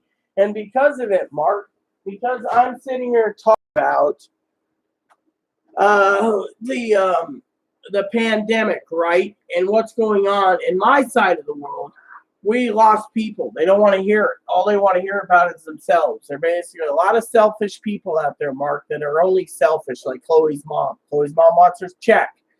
Chloe's mom wants to throw a party. Chloe's mom wants to do this. Chloe's mom wants to do that. Chloe's mom wants to throw a party without masks. I'm sorry to say, but someone's basically got no brains. My father-in-law wants to run out and go out to eat every night and then go home, but he doesn't want to. He wants to stay home for most of it and then go out only when he has to, to get cigarettes, or if he has to go get smokes, he goes and grabs himself a pizza or something to take home. I mean, literally. I mean, in my fucking opinion, we have enough problems going around that people have no fucking brains. They spend money foolishly, and they want other handouts and everything else. And I mean, literally. I mean, our state, it says right there that they're not ready to open because we have 200 new cases. They're trying to close. They're trying to suppress it, but in suppressing it, the problem, Mark, is going to be really bad. You got too many people having cabin fever. You have too many people basically itching to get drunk, to go camping, to go fishing, to go hiking. Eventually, they're going to go all hang out with their buddies again, and next thing you know, it spikes. And when it spikes, it's going to hit hard, a second time harder, because everyone loosened the restrictions. And that's when it happens. We're all sitting back, basically, watching in our homes. People sit there, I mean, look at me. The only time I go out to cool down or to take a break once in a while, once every 1 or 2 weeks, is I'll go with Moppy to the park and I'll have a cigar. Otherwise, I'm in here. People say, "Oh, Rita, I haven't seen you in a while. Or why are you not coming out of your home?" Because I don't feel safe coming into my home. I mean, if I felt safe in my home, I would be basically in my home. But I don't feel safe in my home. Why? Because I don't feel safe in it. I mean, I feel safe in my home. I don't feel safe outside, is what I mean. And that's when people think of me as an insane crackpot. I mean, literally, I don't know how my family feels in Texas or Everett or Portland. being holed up. But you know what? I'd rather be alive, as my family would say, than be dead. By going out every day and mingling with people and meeting people. Literally, I can do these videos for you. I can mingle with you all. I can basically keep us all in a safe environment on video instead of, doing other things. Literally.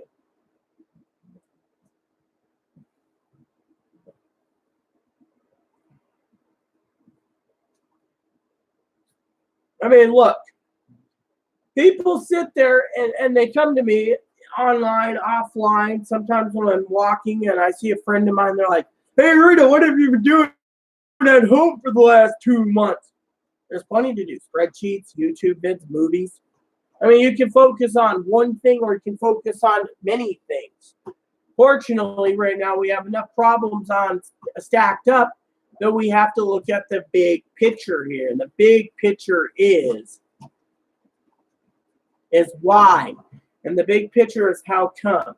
And those pictures is, the same thing. We have to look at it from a point of view. If you're fucking bored of YouTube, then get off YouTube. If you're fucking bored with Facebook, then get off Facebook. If you're fucking bored with something, do something else. There's a lot of stuff you can do in the world that doesn't require other things.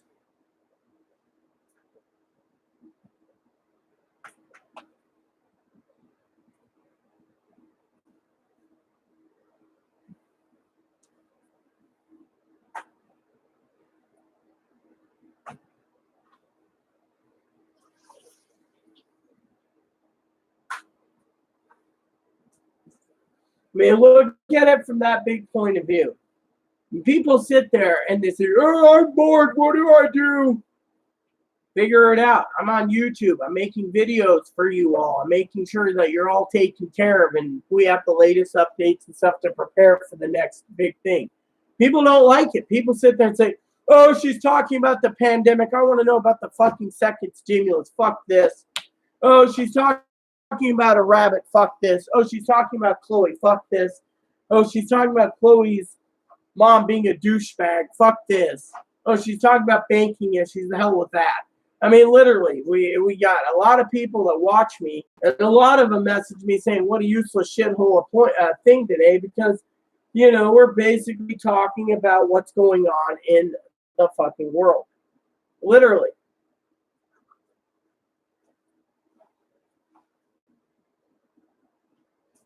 I, on the other hand, am tired. I'm tired of, having so many people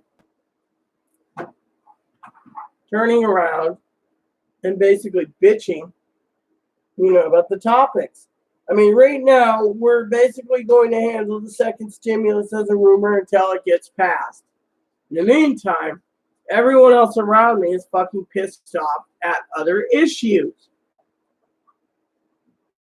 Literally.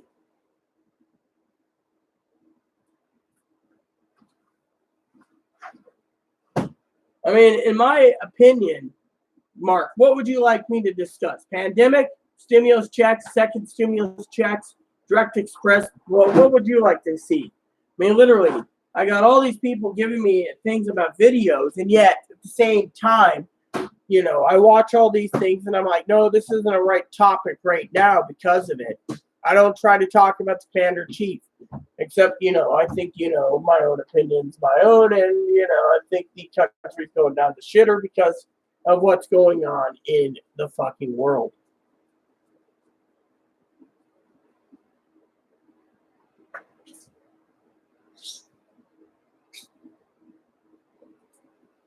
Literally, I mean, nothing's going on, and because of it, nothing's going on.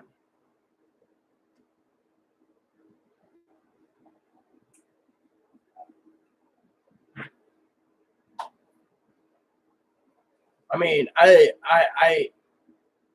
we're basically struggling, every one of us.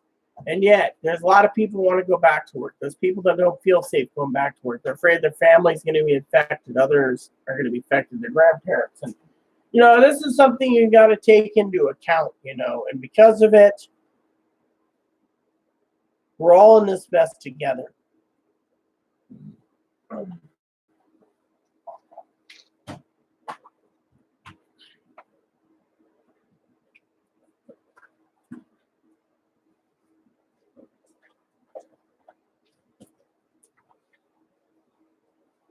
And like I said,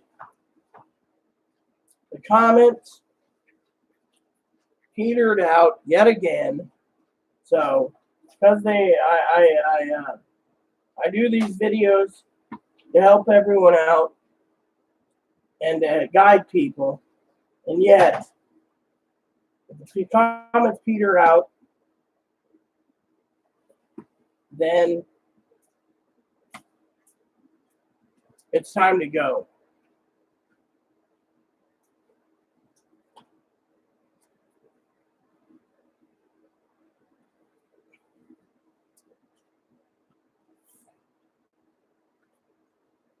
I mean, there's nothing more to say.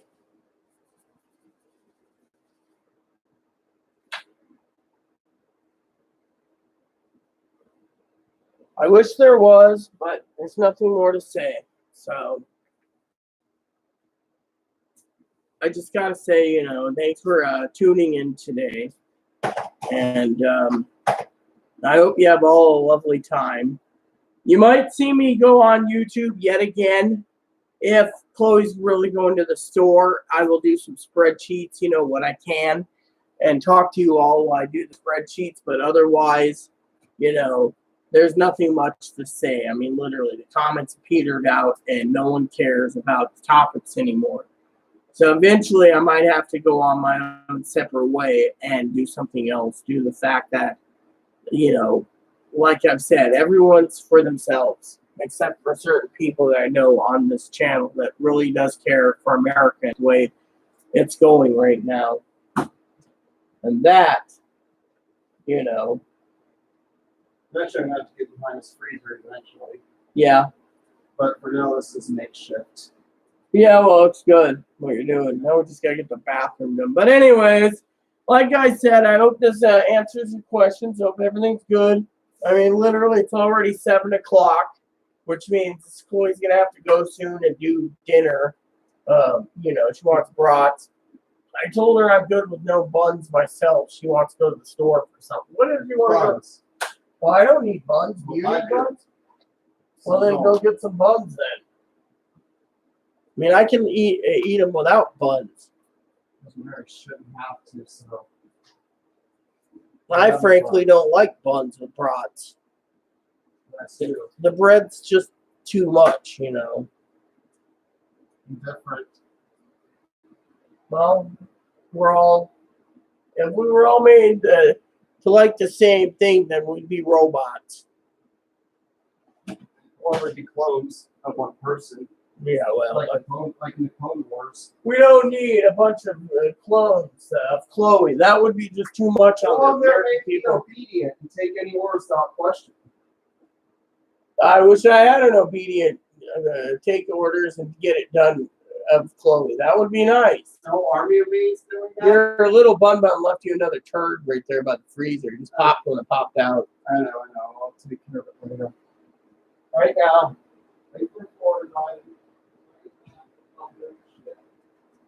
All right, I guess I can't do spreadsheets while you're gone, so.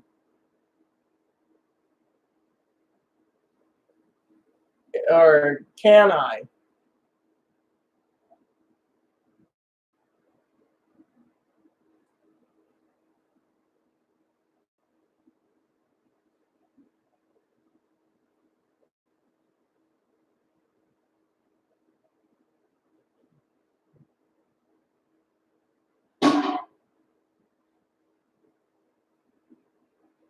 Got most of it.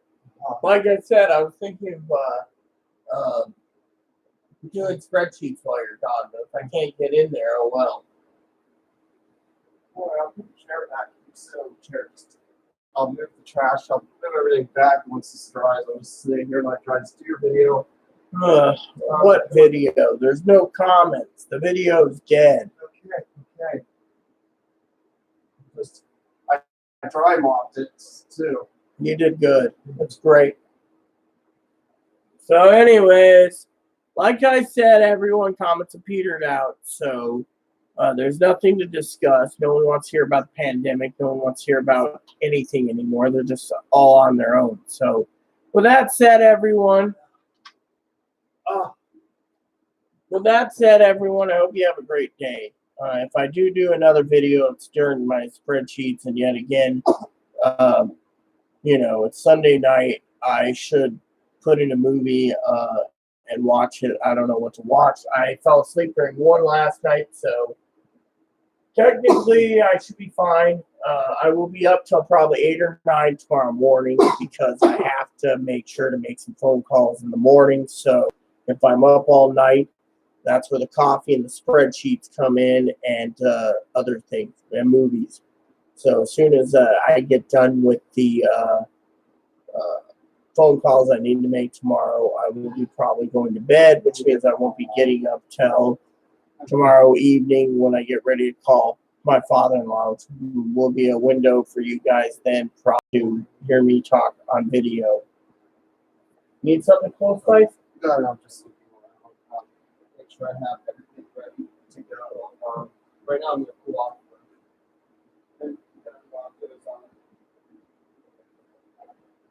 So, anyways, like I said, comments petered out. So there you have it. So, please add and subscribe. Please post comments. Please leave feedback, suggestions. Hit the like, subscribe button. This wholesome funny for the family, including your dogs, your cats, your bunnies, your service dogs. Thanks for watching, everyone. And like I said, hit the bell notification with new content every day. God bless you, and have a great day.